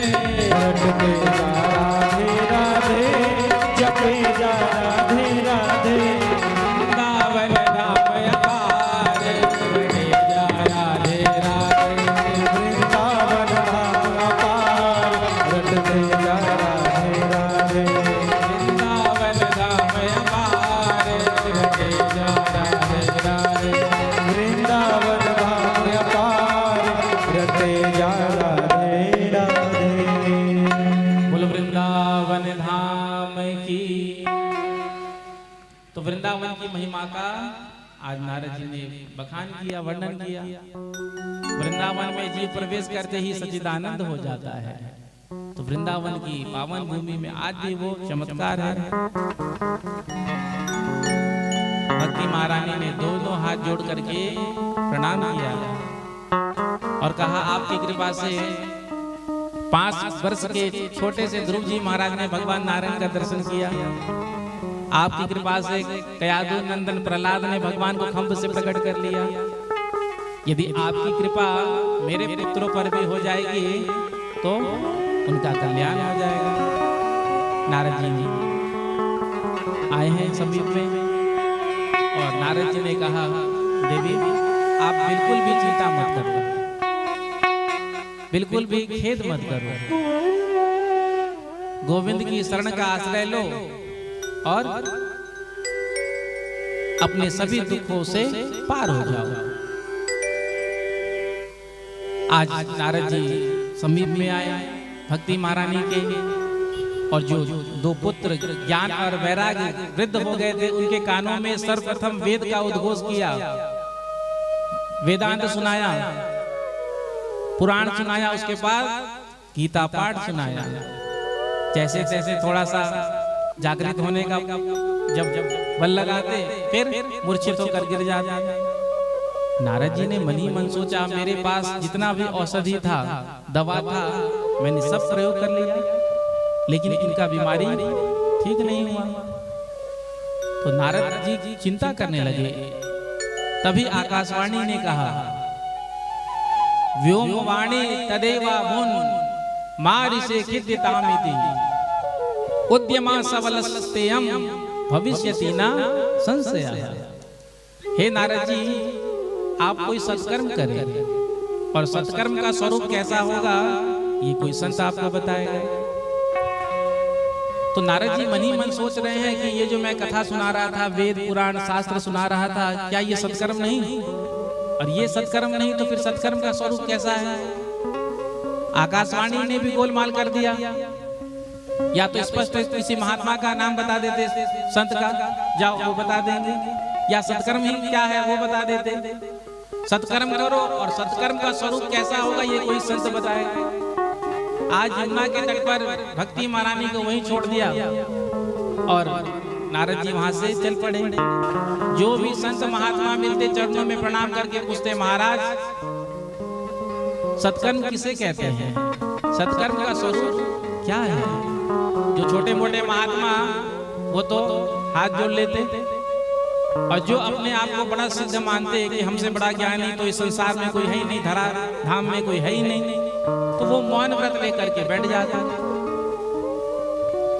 जब नारद जी को समाधान नहीं मिला तो नारद जी ने आज मन में निश्चय किया, अब मैं बद्री का आश्रम जाकर के तपस्या करूंगा। तो जब बद्रीनारायण जाने लगे तो सनत कुमार से मिलन हो गया। तो अपनी सारी व्यथा को सुनाते हुए नारद जी ने कहा, आपने पूछा ना कि मैं उदास क्यों हूँ, मैं परेशान क्यों हूँ, मैं चिंतित क्यों हूँ। तो मेरे उदासी का, मेरे चिंता का कारण ये है, सत्कर्म क्या है मुझे ये जानना है। सनत कुमारों ने कहा, इतनी छोटी सी बात को लेकर के इतने चिंता तो। सत्कर्म सूचको नूनम ज्ञान यज्ञ स्मृतो बुधये श्रीमद् भागवतालापः सतो गीतः सुखादिभिः। श्रीमद् भागवत महापुराण जो है वो सत्कर्म है। भागवत पुराण भक्ति महारानी के पुत्रों को सुनाओ तो दोनों स्वस्थ हो जाएंगे। सनत कुमारों ने कहा, नारद जी ने कहा, भागवत कथा तो मैंने भी सुना है अपने पिता से, ब्रह्मा जी से। भागवत में जो कुछ भी है वो वेद का सार है। तो जब वेद सुनाने से ही ज्ञान वैराग्य स्वस्थ नहीं हुए, ठीक नहीं हुए, तो वेद का सार सुनाने से ठीक हो जाएंगे। सनत कुमारों ने समझाया दृष्टांत देकर के। अब हम घर में पूजन कर रहे हैं तो अखंड दीपक जला रहे हैं, प्रायः नवरात्रि का समय है, तो हम घर में अखंड दीपक जलाते हैं 9 दिन तक। अब दीपक जल रहा है, घी से जलता है। अब घी खत्म होने वाला है, घर पर घी उपलब्ध भी नहीं है, और वो जो ज्योति है वो बुझने वाला है। अब क्या किया जाए? तो किसी ने कह दिया कि दूध को डाल दो। तो क्या दूध को डालने से ज्योति जलता रहेगा? नहीं, जैसे ही आपने दूध डाला तो ज्योति बुझ जाएगा। अब कोई तर्क ये दे कि घी का बाप तो दूध है, घी कहाँ कैसे निकलता है? दूध से ही निकलता है। लेकिन दूध से घी तो निकलता है, लेकिन जो काम घी से हो सकता है वो दूध से नहीं हो सकता। गन्ने का रस से मिठाइयाँ बनती हैं, शक्कर भी बनता है। जो मिठाइयाँ शक्कर से बन सकता है वो गन्ने के रस से नहीं बन सकता। कोई तर्क क्यों ना दे कि गन्ने के रस से जब शक्कर बना है तो मिठाइयाँ भी बन जाएगी, लेकिन तर्क संगत नहीं होगा। उसी प्रकार से वेद का सार श्रीमद् भागवत महापुराण है। अभी तक तुमने वेद सुना है ना, अब भागवत सुना कर देखो। दोनों हाथ जोड़ करके प्रणाम करने लगे नारद जी महाराज और कहा कि आप जैसे संतों का जब तक दर्शन ना हो, जब तक ज्ञान प्राप्त ना हो, तब तक आत्म स्वरूप का बोध नहीं होगा। पढ़ लिख करके कोई कितना ही बड़ा महात्मा क्यों ना बन जाए, लेकिन जब तक संतों का सानिध्य नहीं मिलता, संतों का संग नहीं मिलता, तब तक आत्मबोध नहीं मिलता। आप जैसे वक्ता मुझे कहाँ मिलेंगे? आप ही मुझे भागवत सुना दीजिए। तो सनत कुमारों ने कहा, चलो आनंद नाम के तट पर, हरिद्वार गंगा के पास। तो आज नारद जी चारों भैयाओं को लेकर के आए। गंगा द्वार समीपे तो तटम आनंद नामकम, वहीं पर सुंदर आसन बनाया, चारों भैयाओं को विराजमान कर दिया।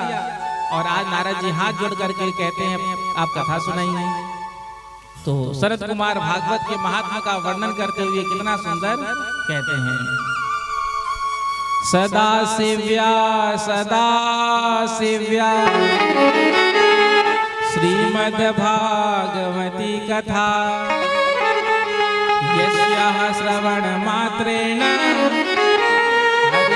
तं समाश्रयेत्। सदाशिव्या श्रीमद्भागवती कथा।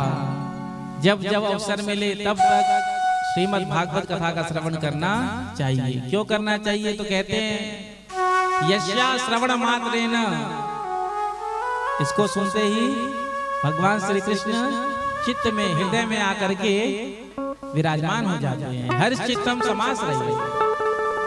और हम सबका हेतु भी यही है कि भगवान श्री कृष्ण हम सबके हृदय में आकर के विराजमान हो जाए। गंगा जी में जाकर के जो स्नान करने से जो पुण्य मिलता है, तीर्थों में जाकर के वास करने से जो पुण्य मिलता है, धाम में जाकर दर्शन करने से जो पुण्य मिलता है, वही पुण्य आपको भागवत के एक एक श्लोक का पाठ करने से मिल जाता है घर बैठे। भागवत के महात्मा का वर्णन कर रहे हैं। इतने में ही जो ज्ञान और वैराग्य भक्ति महारानी के गोद में लेटे हुए थे, वृद्ध बने हुए, जो भागवत के महात्मा का वर्णन किया, आज दोनों पुत्र स्वस्थ हो गए, तरुण हो गए, युवा हो गए और अपनी मैया के साथ नृत्य करते हुए कथा पंडाल में प्रकट हो गए। जैसे ही श्रोताओं ने देखा तो सब आश्चर्यचकित हो गए, ये कहां से आ गए? आते हुए तो हमने देखा नहीं, प्रकट हुए थे। तो आपस में एक दूसरे से चर्चा करने लगे। तभी सनत कुमारों ने कहा कि अभी अभी ये भागवत के अर्थ से प्रकट हुए हैं। भक्ति महारानी ने जाकर के सनत कुमारों के चरणों में प्रणाम किया और कहा, महाराज यहाँ जितना भी स्थान है श्रोताओं से भरा पड़ा है, तो हम कहाँ बैठकर कथा श्रवण करें? तो श्री सनत कुमारों ने कहा कि जितने भी यहाँ श्रोता बैठे हैं ना, वैष्णव बैठे हैं ना, तुम अपने पुत्रों के साथ जाकर सभी के हृदय में विराजमान हो जाओ। तो भक्ति महारानी अपने पुत्र ज्ञान और वैराग्य को लेकर के जितने भी वैष्णव श्रोता वहां बैठे हुए थे, भक्त बैठे हुए थे, सबके हृदय में जाकर विराजमान हो गई। नारद जी ने कहा, महाराज भागवत का प्रभाव तो मैंने देख लिया। जो ज्ञान और वैराग्य वृद्धावस्था को प्राप्त हो चुके थे, लेकिन आज भागवत के प्रभाव से दोनों तरुण हो गए, युवा हो गए। ये भागवत का प्रभाव। अब एक प्रश्न आपसे और करना चाहता हूँ, क्या भागवत सुनने से पापों का प्रक्षालन होता है? पाप नष्ट होते हैं? और यदि पाप नष्ट होते हैं तो कैसे कैसे पाप नष्ट होते हैं, जरा बताइए। सनत कुमारों ने कहा, देखो, जिसने अपने जीवन में कभी कोई पुण्य कर्म नहीं किया, कोई सत्कर्म नहीं किया, ना पूजा किया, पाठ किया, सेवा किया, दान किया, कोई सत्कर्म किया, ऐसा व्यक्ति मरने के बाद प्रेत योनि में जाकर के भी भागवत कथा का श्रवण करता है तो वो भी मुक्त हो जाता है। जीते जी नहीं कहा, मरने के बाद प्रेत योनि में जाकर के भी यदि भागवत कथा का श्रवण कर लेता है तो वो मुक्त हो जाता है। नारद जी ने कहा, महाराज क्या कभी पहले ऐसा हुआ है? तो सनत कुमारों ने कहा कि हम तुम्हें एक इतिहास सुनाते हैं और ये इतिहास ही इतना पवित्र है, पावन है, इसको सुनते ही जीव के पाप समाप्त हो जाते हैं। तुंगभद्रा नदी के किनारे उत्तम नगर, जिसमें आत्मदेव नामक ब्राह्मण रहते थे, बड़े सीधे सरल, जिनकी पत्नी का नाम था धुंधली देवी। बड़ी भयंकर पत्नी, जो स्वभाव था बड़ा कर्कश। संत कुमार कह रहे हैं धुंधली के बारे में, लोक वार्ता रता क्रूरा प्रायसो बहुजल्पिका सूरा च गृह कृत्येषु कृपणाम कलह।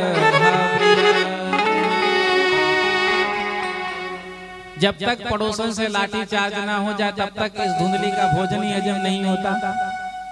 या तो खुद किसी से लड़ जाना या आपस में एक दूसरे को लड़वा देना। होता है ना, कई ऐसे होते हैं जो पूरे नगर ग्राम में घूम घूम करके आपस में महाभारत युद्ध करवाते रहते हैं, जैसा कि अभी अमेरिका कर रहा है, ट्रम्प। पूरे विश्व में उथल पुथल मचा करके रखा है। कभी किसी को किसी के खिलाफ खड़ा कर दिया तो कभी किसी के, और परिणाम ये होता है कि पूरे विश्व पर इसका प्रभाव पड़ता है। युद्ध से लाभ नहीं हानि ही होता है। आज की कल चर्चा हो रही थी गैस पर। हाँ, आपके गांव में मिल रहा है कि नहीं? प्रेम से कहो श्री राधे। हाँ, गैस मिल रहा है तो प्राय बड़ी समस्या है। अब युद्ध कहां हो रहा है? ईरान और यूक्रेन के मध्य में, रसिया के मध्य में, और उसका प्रभाव कहां पड़ रहा है? भारतवर्ष में, पूरे विश्व में पड़ रहा है। तो कई ऐसे भी होते हैं ना, तो धुंधली का वही काम, या तो खुद किसी से लड़ जाना या आपस में एक दूसरे को लड़ा देना। लोक वार्ता रता क्रूरा, एक नंबर की क्रूर, कृपणा, कंजूस पंडित जी निर्वहन कर रहे थे। संपन्नता तो थी, ऐश्वर्य भी था, लेकिन संतान नहीं थी। एक दिन आत्मदेव जी जा रहे थे, तभी एक देवी सरोवर से स्नान करके जा रही थी। जैसे ही आत्मदेव जी सामने से निकल गए तो कहती है, अरे आज मैंने इसका मुख देख लिया, इसके तो कोई पुत्र नहीं है। जो आत्मदेव जी ने सुना बड़ा कष्ट हुआ, बड़ी ग्लानि हुई। तो आज आत्मदेव जी दुखित मन से, शरीर त्याग की इच्छा से निकल कर सरोवर के पास पहुंच करके विचार कर रहे थे कि कैसे मरूं। इतने में ही एक संत आ रहे थे, और जब संत ने आत्मदेव जी को सरोवर के किनारे बैठे हुए रोता हुआ देखा तो सोचा कि कोई भगवत भक्त होगा, भगवान को प्राप्त करना चाहता होगा, वन में रो रहा है, चल करके मार्गदर्शन करूं। तो संत ने आकर के पूछा, बेटा तुम कौन हो, क्यों रो रहे हो? कथम रोदिसि विप्र त्वं काते चिंता बलियसि वद त्वं सत्वरं मह्यं स्वस्य दुःखस्य कारणम्। हे ब्राह्मण, तू रोता क्यों है? कथम रोदिसि विप्र त्वं काते चिंता बलियसि, तुझे कौन सी चिंता सता रही है, बता मुझे। जो महात्मा जी ने पूछा और जोर जोर से रोने लगे और कहा, महाराज मैं कहां तक अपना दुख सुनाऊं, संतान भगवान ने नहीं दिया, चलो कोई बात नहीं, तो मैंने सोचा चलो एक गाय घर पे रख लूं, उसकी भी कोई बच्चिया आदि हो जाए तो मन लगा रहेगा, लेकिन वो भी बंधिया निकली। जो वृक्ष मैं अपने हाथ से लगाता हूं अपने घर पर, उसमें फल भी नहीं होते, कहां तक अपना दुर्भाग्य कहूं। जोर जोर से आत्मदेव जी रो रहे हैं और कहते हैं कि आज मैं आत्महत्या कर लूंगा। महात्मा जी ने देखा, समझाया, मुंचा ज्ञानम प्रजारूपम बलिष्ठा कर्मणो गति, ये कर्म की गति बड़ी बलवती होती है। तू एक जन्म रो रहा है पुत्र के लिए, तेरे मस्तिष्क में लिखा हुआ है कि तुझे 7 जन्म तक कोई पुत्र का योग नहीं है। जो सुना और जोर जोर से रोने लगे। आत्मदेव जी ने कहा, मैं तो ये सोचा कि चलो अब मर जाऊंगा, अगला जन्म होगा तो कोई पुत्र हो जाएगा, लेकिन आपने मेरा दुख मिटाने के जगह 7 गुना दुख और बढ़ा दिया। महात्मा जी ने समझाया, बेटा ये घर गृहस्थी में, संसार में सुख नहीं है, सुख भगवत भजन में है, एकांत में है। राजा सगर के 60,000 पुत्र किसने सुख दिया? 60,000 पुत्र कपिल भगवान के क्रोध अग्नि में जलकर भस्म हो गए। भगीरथ जी जब गंगा जी लाए तब उद्धार हुआ। तो पुत्र हो जाने से क्या तो सुखी हो जाएगा, इस बात की कोई गारंटी है? जिनके पुत्र नहीं होते ये इसलिए दुखी होते हैं कि हमारे कोई पुत्र नहीं है, और जिनके पुत्र होते हैं, नालायक होते हैं, कुपात्र होते हैं, तो वो इसलिए दुखी होते हैं कि भगवान ने पुत्र तो दिया लेकिन कैसा नालायक दिया। आज बाप बेटा से परेशान है और देश नेता से परेशान है। प्रेम से कहो श्री राधे। घर घर की कहानी।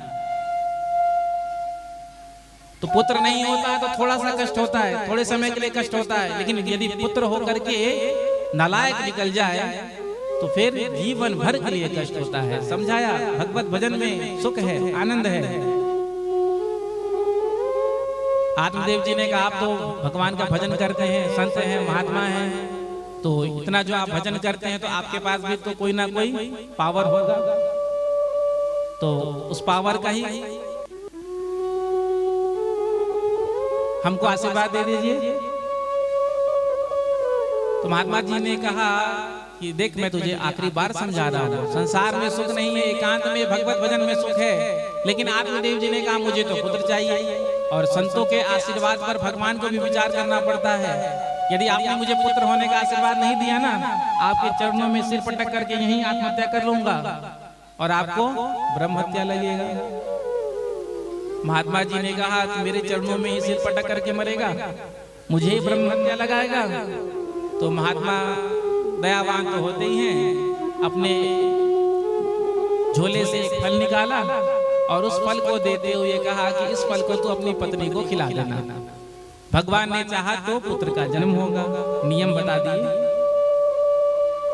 आज आत्मदेव जी महाराज इतने प्रसन्न हो गए, कहना क्या, अब तो मेरे यहाँ भी पुत्र का जन्म होगा। दौड़ते भागते हुए आए हैं और घर पर पहुंचे नहीं, दूर से ही आवाज लगाने लगे, अरे देवी धुंधली, सुनती हो, सुनती हो, सुनती हो। धुंधली बाहर निकल करके आई। जैसे ही देखा देवी को, आत्मदेव जी ने फल पकड़ा दिया हाथ में और कहा देवी संत का आशीर्वाद फल मिला है, यदि इस फल को तू खा लेगी तो हमारे यहाँ पुत्र का जन्म होगा। जो धुंधली ने सुना तो धुंधली का बुद्धि गर्म हो गया, माइंड खराब हो गया। धुंधली ने कहा चिल्ला तो ऐसे रहे थे जैसे 9 लाख का हार लेकर के आए हो, कोई हमारे लिए उपहार लेकर आए हो, इस फल के लिए इतना गला फाड़ रहे थे। तो धुंधली ने कहा कि ठीक है, मैं स्नान करने के बाद इस फल को खा लूंगी।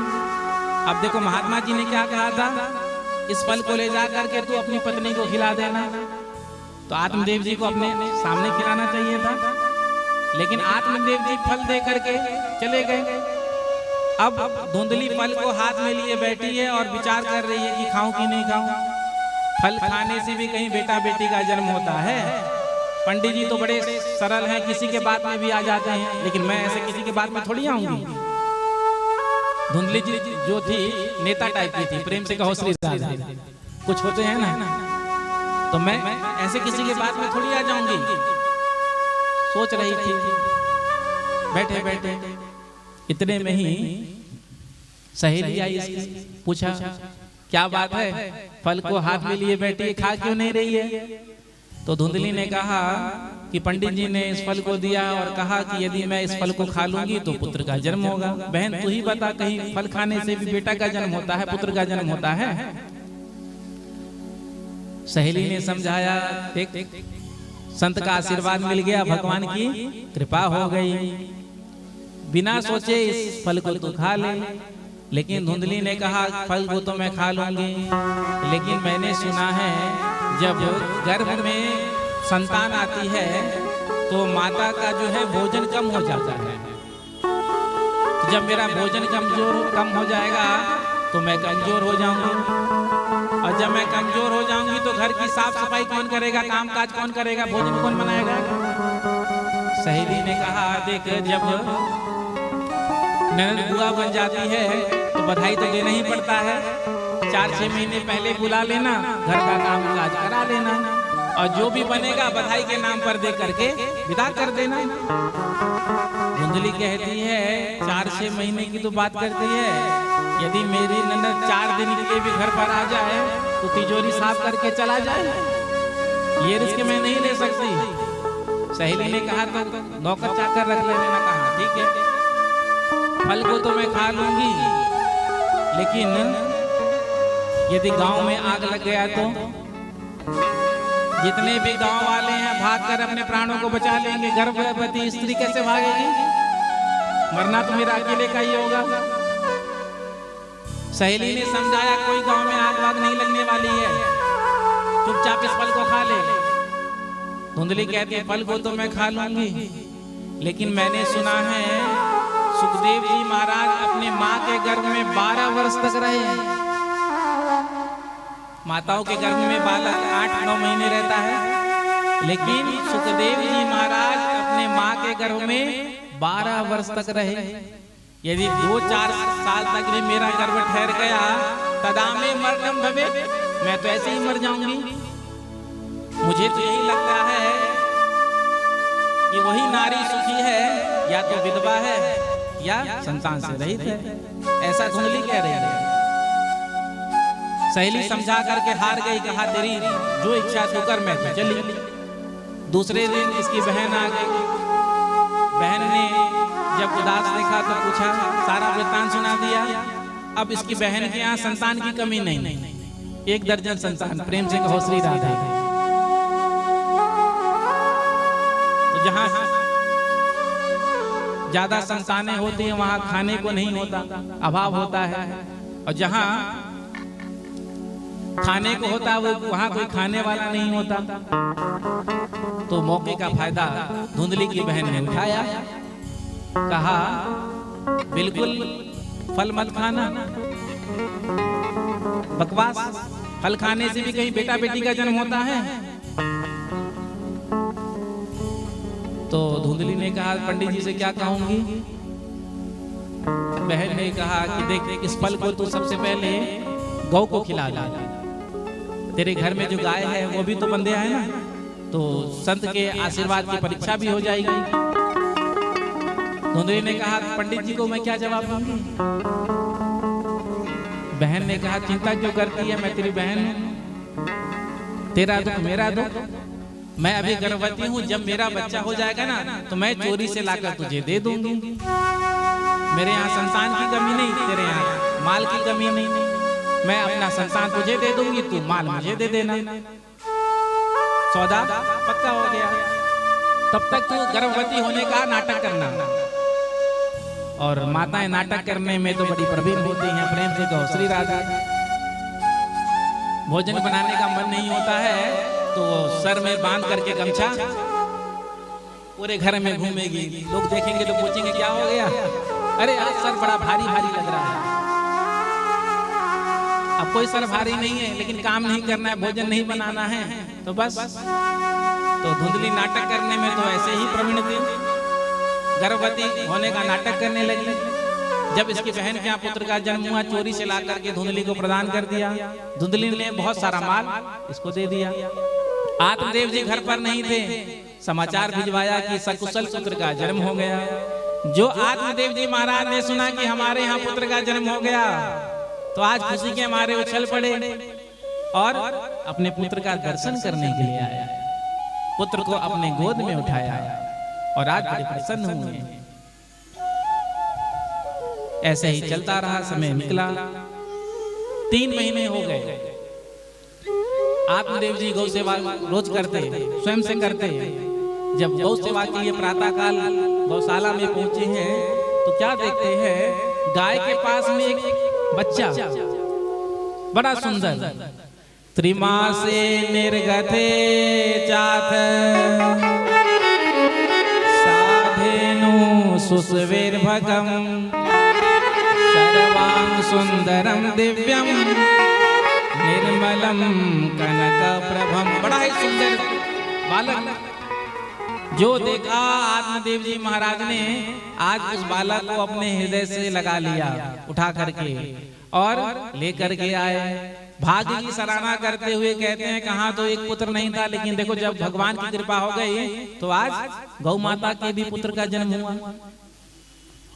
ब्राह्मणों को बुलाया नामकरण संस्कार करने के लिए।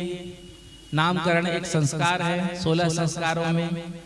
तो नाम जो है वो किसी विद्वान को बुला करके और उन ज्योतिष परामर्श लेकर के रखना चाहिए। कौन से नक्षत्र में जन्म हुआ है वो शब्द आता है, उसी से नाम होना चाहिए। लेकिन आजकल माताएं जो है वो नाम अपने हिसाब से ही रख देती हैं। जो टीवी वगैरह में चलता नहीं, एक्टर एक्ट्रेस के होते हैं, चुन्नू मुन्नू टिंकू बबलू, जिस नाम का कोई अर्थ नहीं होता वही नाम रख देती है। लेकिन नामकरण संस्कार है, विधिवत नामकरण संस्कार कराना चाहिए। आज पंडित जी ने नामकरण के लिए ब्राह्मण देवता को बुलाया और आज ब्राह्मण देवता ने आकर के सबसे पहले गाय से जो पुत्र हुआ था उसका नाम रखा। उसके कान जो थे गाय की तरह थे, तो नाम रखा गोकर्ण। जब धुंधली के पुत्र का नाम सोच रहे थे तो सोच करके कहा इस बालक का नाम हम रखते हैं आत्मदेव। प्रेम से कहो श्री राधे। धुंधली ने कहा आत्मदेव तो मेरे स्वामी का नाम है।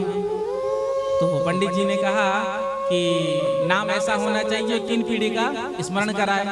तो पिता का नाम आत्मदेव तो पुत्र का नाम ज्ञानदेव रखते हैं। धुंधली ने कहा अरे पंडित जी आप पागल वागल हैं क्या? 9 महीने गर्भ में बालक को किसने रखा? मैंने कि पंडित जी ने? मैंने रखा ना, तो नाम तो मेरे से मिलता जुलता होना चाहिए। मेरे से मिलता हुआ नाम रखो। अब पंडित जी की क्या चलेगी, धुंधली के सामने कुछ कह दे। पंडित जी ने इशारों में पूछा आत्मदेव जी से, तो आत्मदेव जी ने कहा जैसा देवी जी कह रही हैं वैसा ही करो। तो माँ का नाम था धुंधली, तो आज पुत्र का नाम रखा धुंधुकारी।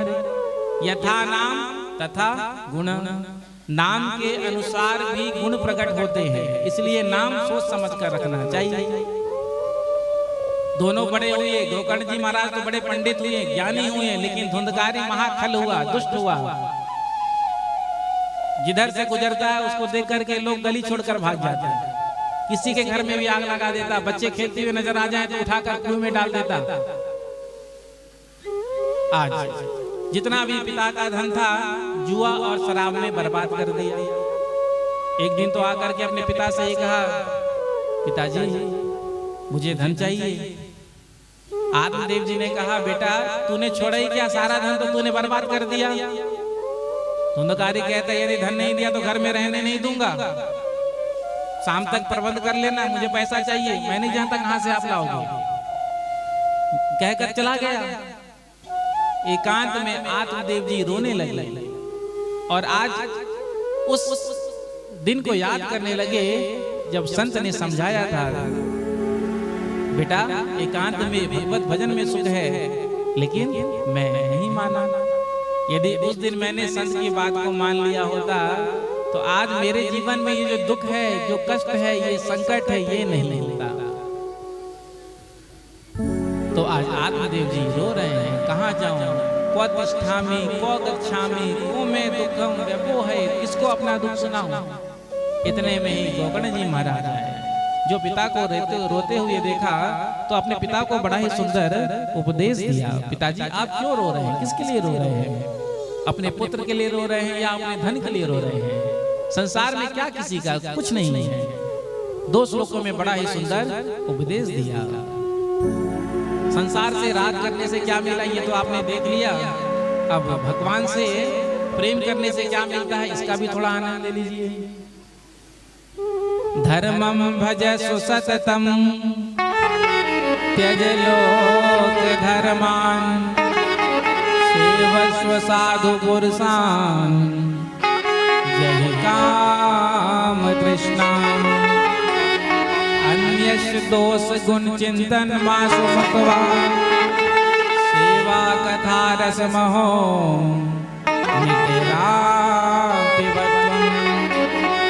धर्मम भजस्व सततम त्यज लोक धर्मान, लोक धर्म का त्याग करके आप धर्म की ओर चलिए। दूसरे के गुण दोष को छोड़ते हुए, क्योंकि हमारा ज्यादा समय दूसरे के गुण और दोष को देखने में ही निकल जाता है। तो दूसरे के गुण और दोष को चिंतन करना छोड़ दीजिए, साधु पुरुषों का संग करिए। आत्मदेव जी के हृदय में बात बैठ गई गोकर्ण जी की, और आज आत्मदेव जी महाराज वन में चले गए। भागवत जी के 10वें स्कंद का पाठ किया और भगवान को प्राप्त कर लिया। इधर धुंधकारी ने आकर के अपनी माँ से पूछा पिताजी कहाँ गए? कहा वो तो वन में चले गए। धुंधली से धुंधकारी ने कहा तुझे तो पता होगा कि पिता ने धन कहाँ छुपा कर रखा है। यदि तूने धन नहीं दिया तो मैं तुझे भी घर से निकाल दूंगा। तो रात्रि में धुंधली ने कुएं में कूद करके आत्महत्या कर लिया। आत्मदेव जी महाराज ने सत्संग किया था तो भगवान मिल गए। धुंधली ने जीवन में कभी सत्संग नहीं किया था तो आज आत्महत्या करना पड़ा। इधर जब गोकर्ण जी को पता चला कि पिताजी तो वन में चले गए, माता जी भी चली गई, अगला नंबर हमारा ही लगता है। एकांत में आज धुंधकारी के पास आकर के पूछा, भैया यदि आपकी आज्ञा हो तो हम तीर्थ यात्रा करना चाहते हैं। धुंधकारी तो चाहता ही था घर में मैं अकेला रहूंगा, अपनी मर्जी से रहूंगा। तो कहा बिल्कुल जाओ जाओ। गोकर्ण जी महाराज तीर्थ यात्रा में चले गए। घर पर कोई नहीं था तो 5 गणिकाओं को लाकर घर पर रख लिया। दिन में घर में रहता, शराब पीता, जुआ खेलता, रात्रि में चोरी करने डाका डालने जाता। जो भी माल मिलता ला करके उन गणिकाओं को, वेश्याओं को दे देता। एक दिन 5 वेश्याओं ने विचार किया कि धन रोज चुरा कर लाता है कहीं ना कहीं से, अब किसी दिन राजा के यहाँ जाएगा, राजा के यहाँ से चोरी करके लाएगा तो पीछे से मंत्री सैनिक आएंगे और सारा धन उठा कर ले जाएंगे, इसको भी पकड़ कर ले जाएंगे, साथ में हमको भी। यहाँ से चोरी का माल बरामद होता है तो वहां पर जितने मिल जाएंगे वो भी अंदर जाएंगे, तो धन तो जाएगा बहनों, ये भी जाएगा, हमको भी लेकर जाएगा, तो क्यों ना इसको ही समाप्त कर दें। रात्रि में धुंधकारी सो रहा था। आज 5 गणिकाएं आई हैं, वैश्याएं आई हैं रस्सी लेकर के और गला घोटने लगी। अब किसी के गले को घोटने लगो तो चिल्लाएगा ही, बचाओ बचाओ। इधर विचार किया यदि किसी ने सुन लिया आस पड़ोस में तो हम फंस जाएंगे। एक गणिका गई और जलता हुआ अंगारा लेकर के आई और धुंधकारी के मुख में डाल दिया। तड़प तड़प करके धुंधकारी मृत्यु को प्राप्त हुआ। जीवन में कोई सत्संग किया नहीं, भजन किया नहीं, सत्कर्म किया नहीं, तो महाप्रेत बना। जब गोकर्ण जी महाराज को पता चला तो जिस तीर्थ में जाते अपने माता पिता और भाई के नाम से पिंडदान कर देते। तीर्थ यात्रा करके जब आज अपने ग्राम में आए गोकर्ण जी महाराज, रात्रि हो गया था, सोचा किसी को क्या डिस्टर्ब करना, तो एकांत में अपने घर में साफ करके थोड़ा सा स्थान विश्राम करने लगे। तभी वो प्रेत धुंधकारी कभी तो जोर जोर से रोने लगता, कभी हाथी के समान बड़ा हो जाता, कभी छोटा हो जाता। प्रेतात्मा में बोलने की शक्ति होती नहीं है। तो आज गोकर्ण जी महाराज ने हाथ में जल लिया, अभिमंत्रित लिया और जैसे ही उस प्रेत पर मारा तो उस प्रेत में बोलने की शक्ति आ गई। गोकर्ण जी ने पूछा कि तुम कौन हो? तो आज उस प्रेत ने कहा, प्रेत भी बोलते हैं, प्रेम से कहो श्री राधा। अहम भ्राता त्वदीयोऽस्मि धुंधकारेति नामतः स्वकीयेनैव दोषेण ब्रह्मत्वं नासितं मया।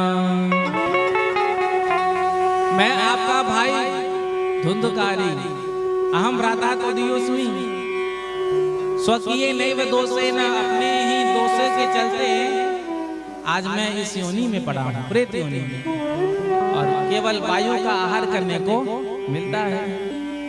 और आप चाहें कि वो कामना की पूर्ति भागवत जी करते हैं, आज भी भागवत जी पूर्ति करते हैं, अनेकों उदाहरण हैं। तो आप विधि विधान के साथ कथा का श्रवण करें। एक आसन पर बैठकर कथा श्रवण करिए, आसन लेकर आकर के अपने आसन पर ही बैठकर कथा का श्रवण करें। देखिए भागवत जी आपके मनोरथ को पूर्ण करती है कि नहीं, क्योंकि कलिकाल में एक भागवत जी एक ऐसा साधन है जो कलयुग के प्राणियों के बहु मनोरथों को पूर्ण करती है। जो चाहिए ऐश्वर्य, यश, कीर्ति, पुत्र, पौत्र, संपत्ति, जो भी आपको चाहिए वो भागवत देती है। लेकिन भावना पर डिपेंड करता है। भावना हो तो भावना बेकार है। भावना में यदि भाव ही ना हो तो भाव बेकार है। तो हमने कह दिया कि जो जिस स्थान पर बैठा है उसी स्थान पर आकर के बैठे, अपना आसन ला करके बैठे। तो इसका मतलब ये नहीं कि कल कोई पहले आ गया और वहां पर बैठ गया आपके स्थान में, तो फिर आप उससे झगड़ा करने लगे, कल मैं यहाँ बैठी थी, चल चोट। व्यास जी ने क्या कहा था, एक ही स्थान पर। तो यदि उसी स्थान पर बैठना है तो कथा में थोड़ा पहले आना। अब कोई पहले आकर वहां बैठ गया तो फिर उसको उठाना नहीं होता है ना। कथा के बीच में ही महाभारत हो जाता है। प्रेम से कहो श्री राधा। व्यास जी कथा गा रहे हैं और माताओं में फाइटिंग हो रहा है।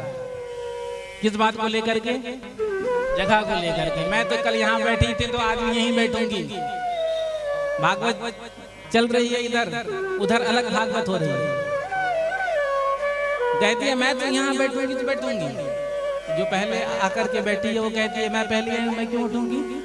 बस अब दोनों का जो विवाद इतना बड़ा कि आसपास वालों को बीच में कूदना पड़ा। तो ऐसी स्थिति उत्पन्न ना हो। प्रेम से कहो श्री राधे। जोर से कह दो राधे राधे राधे राधे।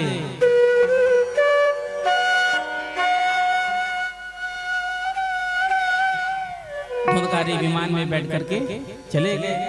जितने भी श्रोता थे, गांव वाले थे, सब उदास हो गए। हम तो चूक गए। जब गोकर्ण जी महाराज ने उदास देखा तो कहा चिंता मत करो, फिर से हम कथा का आयोजन करेंगे। पहली कथा का आयोजन किया था आषाढ़ के महीने में, फिर दूसरे कथा का आयोजन श्रावण के महीने में किया। इस बार गांव वालों ने सोचा कि देखो अब की बार यदि चूक गए ना फिर हमेशा के लिए चूक जाएंगे। तो पूरे ग्रामवासी सावधान होकर के कथा का श्रवण करते हैं। और जब सावधान होकर के बहुत भाव से कथा का श्रवण ग्रामवासी करते हैं तो उस कथा के विश्राम पर साक्षात वृंदावन बिहारी स्वयं प्रकट हो जाते हैं असंख्य विमान लेकर के। बोलो वृंदावन बिहारी लाल की। और आकर के गोकर्ण जी को अपने हृदय से लगाते हैं। जितने भी ग्रामवासी हैं गोकर्ण जी के सबको लेकर कहाँ जाते हैं? गोलोक। जैसे कि त्रेता में राम जी जितने भी अयोध्यावासी थे सबको लेकर कहाँ गए थे? साकेत। उसी प्रकार से आज गोकर्ण जी के जितने भी ग्रामवासी हैं ना भगवान श्री कृष्ण सबको लेकर गए हैं गोलोक। ऐसे ही कथा के विश्राम पर मानो भगवान प्रकट हो जाएं और भगवान कहें कि चलो विमान में बैठ करके बताओ कौन कौन जाना चाहेगा, हाथ उठा करके। भगवान प्रकट हो जाए विमान लेकर के तो कौन कौन जाना चाहेगा? हम तो नहीं जाएंगे भाई, 2026 तक बुकिंग है कथा की, चले जाएंगे तो कौन करेगा?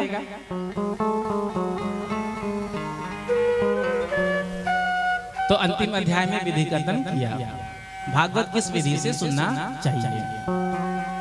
जैसे कि कोई डॉक्टर के पास जाता है तो डॉक्टर साहब पहले दवा लिखते हैं और दवा लिखने के बाद कहते हैं कि खट्टा मत खाना, गला खराब हो जाएगा, ठंडा मत पीना।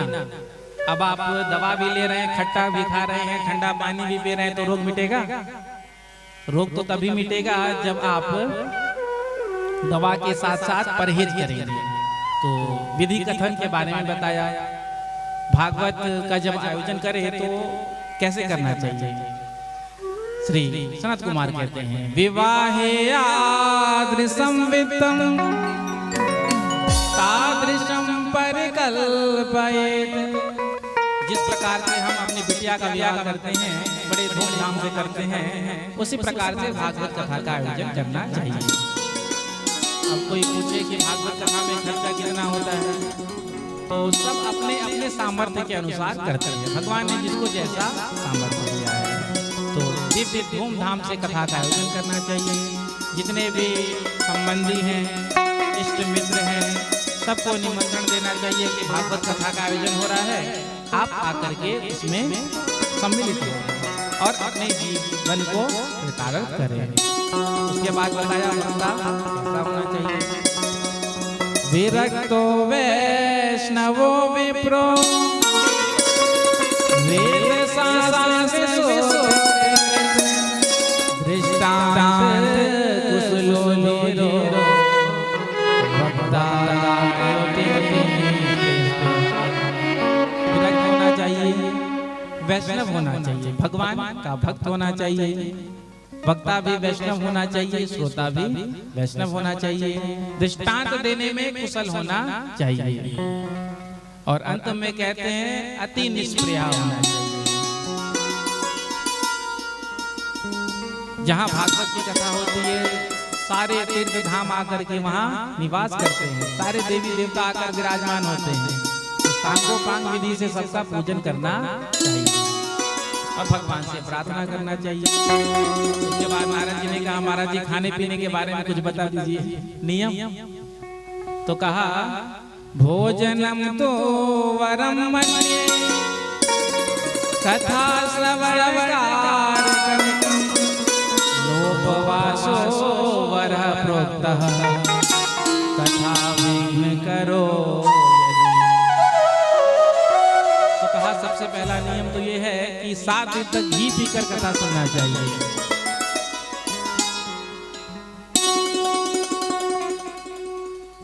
नारद जी ने कहा रोटी में लगाने को बढ़िया घी नहीं मिलता, आप कह रहे हैं 7 दिन तक घी पीकर कथा सुनना चाहिए। पहले लोग घी पचा भी लेते थे, लेकिन आज कोई यदि 100-200 ग्राम भी घी रोज खाना शुरू कर दे तो पचा नहीं पाएगा। और आप कह रहे हैं घी पीकर कथा सुने, तो संशोधन किया दूध पीकर कथा सुने 7 दिन तक। नारद जी ने कहा सुन लिया सबने कथा, तो और संशोधन किया, कहा कि फलाहार लेकर के कथा का श्रवण करें। और यदि फलाहार लेकर भी कथा का श्रवण नहीं कर सकते तो फुल आहार लेकर कथा का श्रवण करें। फुल आहार मतलब चकाचक 5 बार भोजन करो, कोई दिक्कत नहीं। लेकिन नियम सबसे बड़ा यही है कि समय से पहले आकर कथा पंडाल में बैठो और जब कथा विश्राम हो जाए तब अपना आसन छोड़ो। तो प्राय नियम यही रहता है कि एक टाइम फलाहार कर लिए, क्योंकि ज्यादा भोजन करने से प्रमाद आता है। और भोजन करके नहीं बैठे हैं, व्रत लिए बैठे हैं 2-3 दिन तक तो जैसे तैसे मतलब झेल लिया, चौथे दिन चले गए मूर्छित होकर, बेहोश होकर अस्पताल। तो अपने शरीर की कसौटी को कसते हुए हमारा हेल्थ कैसा है, हम क्या नियम का पालन कर सकते हैं, इसलिए स्पष्ट रूप से करें। नोपवासो, जरूरी नहीं कि उपवास करें, जैसे आपकी शरीर में सामर्थ्यता है उस प्रकार का नियम लेना चाहिए। यदि भोजन करके नहीं आए हैं, बैठे तो कथा सुनने हैं, लेकिन कथा में मन नहीं लग रहा है, मन रबड़ी रसगुल्ला पूड़ी कचौड़ी में लगा है, भूखे को क्या याद आएगा, यही सब है। और चकाचक भोजन भी करके बैठे हैं बढ़िया से, तो कथा में आकर के खराटे बजेंगे, प्रमाद आएगा। तो थोड़ा सा भोजन, थोड़ा सा फलाहार, जैसा भी शरीर के अनुकूल नियम लेना चाहिए। कथा वक्ता में सुखदेव जी का दर्शन करना चाहिए। कथा के विश्राम पर सुंदर कीर्तन होने लगा। प्रहलाद जी प्रकट हो गए, ताली बजाने लगे। सनत कुमार प्रकट हो गए, जय हो करने लगे। इंद्र मृदंग बजाने लगे, अर्जुन राग अलापने लगे। बड़ा सुंदर कीर्तन हो रहा है। अपनी वाणी में अमृत घोल ओ रसना राधे राधे बोल, रसना राधे राधे बोल, रसना राधे राधे बोल। अपनी वाणी में अमृत घोल ओ रसना राधे राधे बोल, रसना राधे राधे बोल। ये बोल बड़े अनमोल, ये बोल बड़े अनमोल ओ रसना राधे राधे बोल, रसना राधे राधे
राधा नहीं मिले बनवारी, बिन राधा नहीं मिले बनवारी।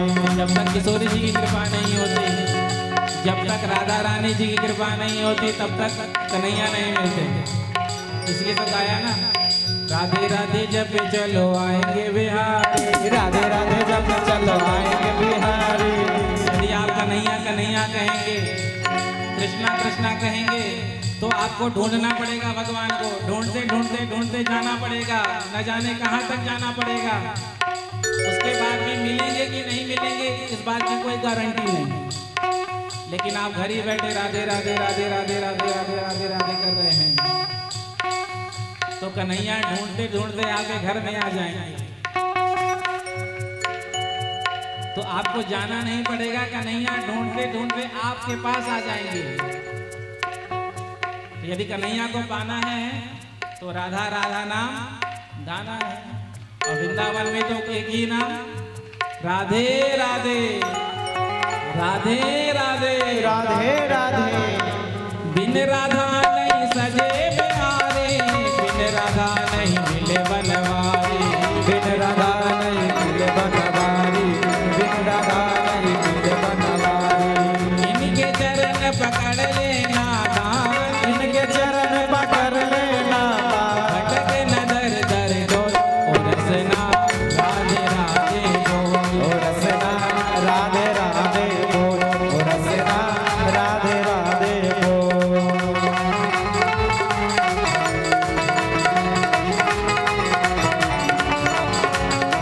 पीछे बात पे बोलो राधे राधे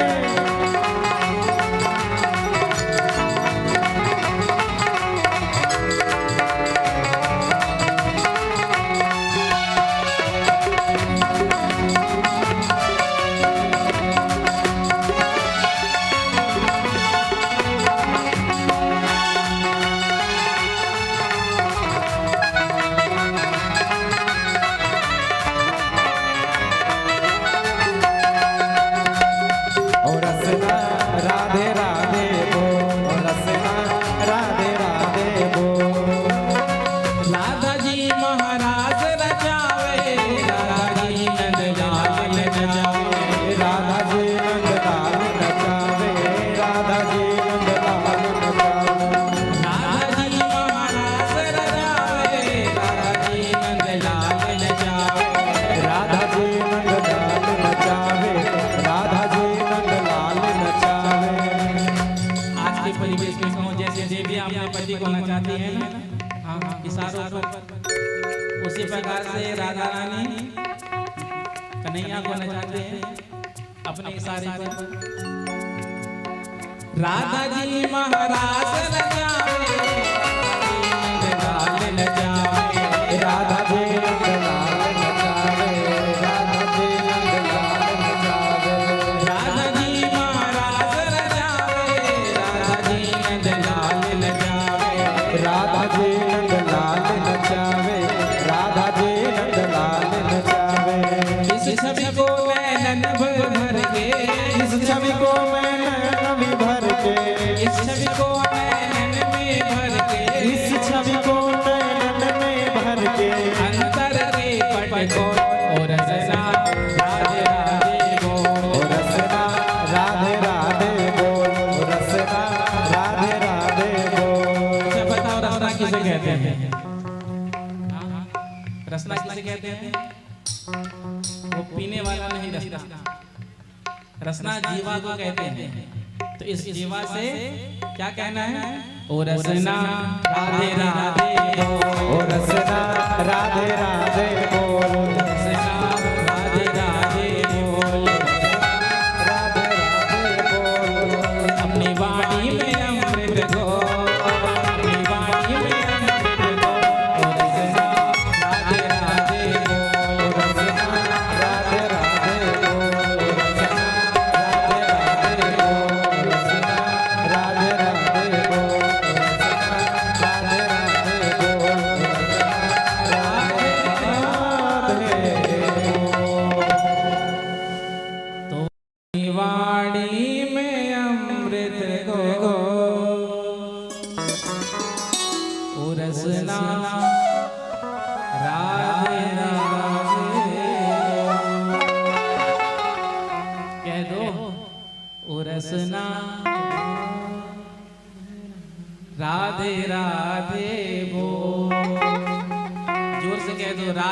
राधे राधे राधे। सुंदर कीर्तन हो रहा था, जिसको देख करके भगवान प्रसन्न हो गए और प्रकट हो गए। कीर्तन के मध्य में जो देखा भगवान को, श्रोताओं ने, भक्तों ने चरणों में आकर के प्रणाम किया और भगवान ने आशीर्वाद मांगने को कहा, वरदान मांगने को कहा। तो सभी ने मांगा कि जैसे आज आपने यहाँ प्रकट होकर के हम सबको दर्शन दिया है ना, तो ऐसे ही भागवत की कथा हो तो आप अकेले नहीं, अपने समस्त पार्षदों के सहित आकर के दर्शन दी। भगवान ने एवं मस्तु कहा और उस दिन से ये निश्चय हो गया, जहां भी भागवत की कथा होती है भगवान श्री कृष्ण अकेले नहीं, भगवान अकेले नहीं आते हैं, भगवान सब अपने परिकर को साथ में लेकर के आते हैं। तो यथामति यथा समय 6 अध्याय में हम सब ने भागवत के महात्मा का श्रवण किया। आज की कथा यहीं पर विश्राम, और आगे की चर्चा कल ठीक 3 बजे से करेंगे। कथा का समय 3 से 7, वही ना, इंडियन टाइम वाली कोई बात नहीं है ना। जैसे 3 से 4 हो जाता है, 3 से 7, तो 2:30 बजे से संगीत के हमारे जो साथी कलाकार हैं यहाँ पर हरि नाम कीर्तन हनुमान चालीसा प्रारंभ करेंगे। तो आप भी 3 बजे आकर अपना अपना स्थान ग्रहण करें। आज की कथा यहीं पर विश्राम। बोलिए बाल कृष्ण लाल की, श्री वृंदावन बिहारी लाल की, श्रीमद् भागवत महापुराण की, श्री हनुमान जी महाराज की, श्री भुवनेश्वर नाथ भगवान की। जय जय श्री राधे, जय जय श्री राधे, जय जय श्री राधे। अब आरती करके प्रसाद लेके प्रस्थान करेंगे। जय श्री राम।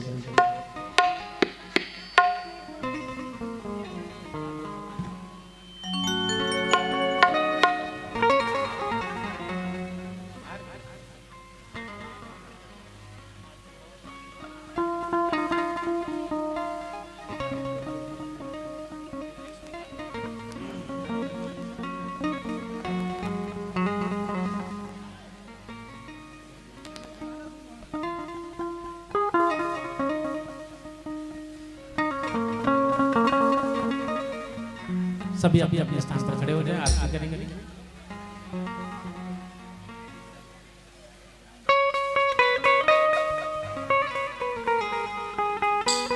हरि ओम। चंद्रमा मनीषो जातश्चक्षुः सूर्यो अजायता श्रोत्राद्वाश्च प्राणश्च मुखादग्निरजायत ज्वालामालिन्येन भारतमेश्वर्यै नमः।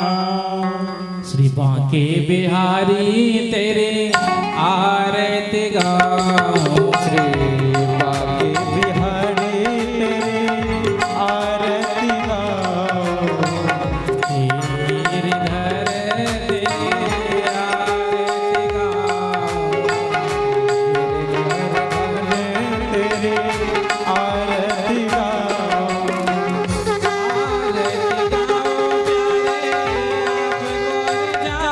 गाऊं, आरती गाऊं प्यारे आपको रिझाऊं, आरती गाऊं आपको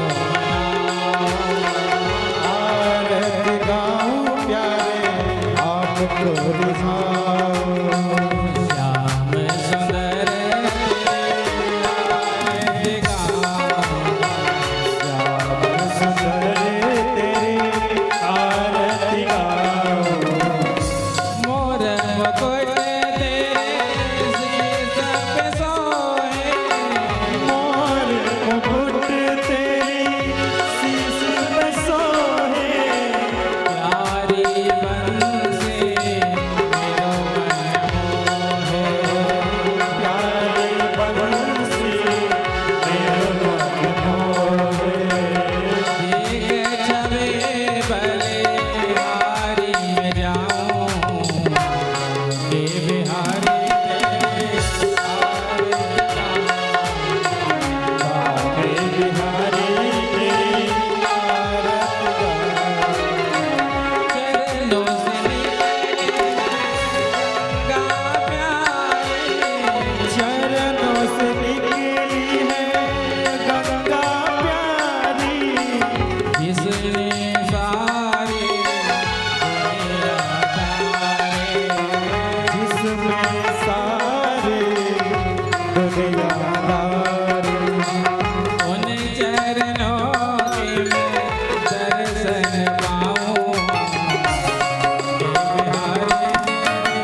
ओम शीतले तुम जगत माता शीतले तुम जगत पिता शीतले तुम जगत धात्री शीतलायै नमो नमः आरातिथ्यं समर्पयामि जलेन शीतले कर्णं पुष्पे देवादिवन्दनं मन्त्रपुष्पाञ्जलि हरि ओम हस्तो प्रक्षालनम् आरातिथ्यं ग्रहणम् उपरान्तेन हस्ते पुष्पाणि गृहीत्वा हरि ओम जनेमय जन्तरे वास्तानि धर्माणि प्रथमान्नाशन्नातेहनाकं महिमानः जन्तरा पूर्वे साध्याः सन्ति देवाः हरि ओम एकदन्ताय विद्महे वक्रतुण्डाय धीमहि तन्नो दन्ति प्रचोदयात् हरि ओम ज्ञानगङ्गाय विद्महे पंचम वेदाय धीमहि तन्नो श्रीमद्भागवत प्रचोदयात् हरि ओम ज्ञानरूपाय विद्महे चित्तपुरुषाय धीमहि तन्नो गुरुदेवः प्रचोदयात् ओम सेवन्तिकावकुलचम्पकपाठलज्जे पुनः गजादिकरवेललसालपुष्पे बिल्वप्रभालतुलसीदलमञ्जरेभे तां पूजयामि जगदीश्वरवे प्रसीद नानासुगन्धपुष्पाणि यथा कालोद्भवानि च पुष्पाञ्जलिर्मया दत्ता गृहाण परमेश्वरः पुष्पांजलि समर्पयामि बोली बांकी बिहारी लाल की श्रीमद्भागवत महापुराण की राधे रानी सरकार की वृंदावन बिहारी लाल की श्री व्यास जी महाराज की सीताराम भगवान की गौरी शंकर भगवान की लक्ष्मी नारायण भगवान की सत्य सनातन वैदिक धर्म की अधर्म का प्राणियों में विश्व का गौ माता की गौ हत्या पार्वती पते हर हर महादेव श्री राधे। आप सभी भक्तगण आरती एवं प्रसाद लेकर के अपने घर प्रस्थान करेंगे और कल सायंकाल की बेला में 3 बजे कथा प्रांगण में आप सभी लोग अवश्य आएं और अधिक संख्या में आएं। आप अपने पड़ोसी को भी लेकर के आएं, अपने बच्चों को लेकर के आएं। आपके परिवार में जितने लोग हैं उनको आप सत्संग में अवश्य जोड़ें। अधिक से अधिक संख्या में आकर के उस समय पे आएं। जय श्री राधे, जय श्री श्याम। बोली बांके बिहारी लाल की जय।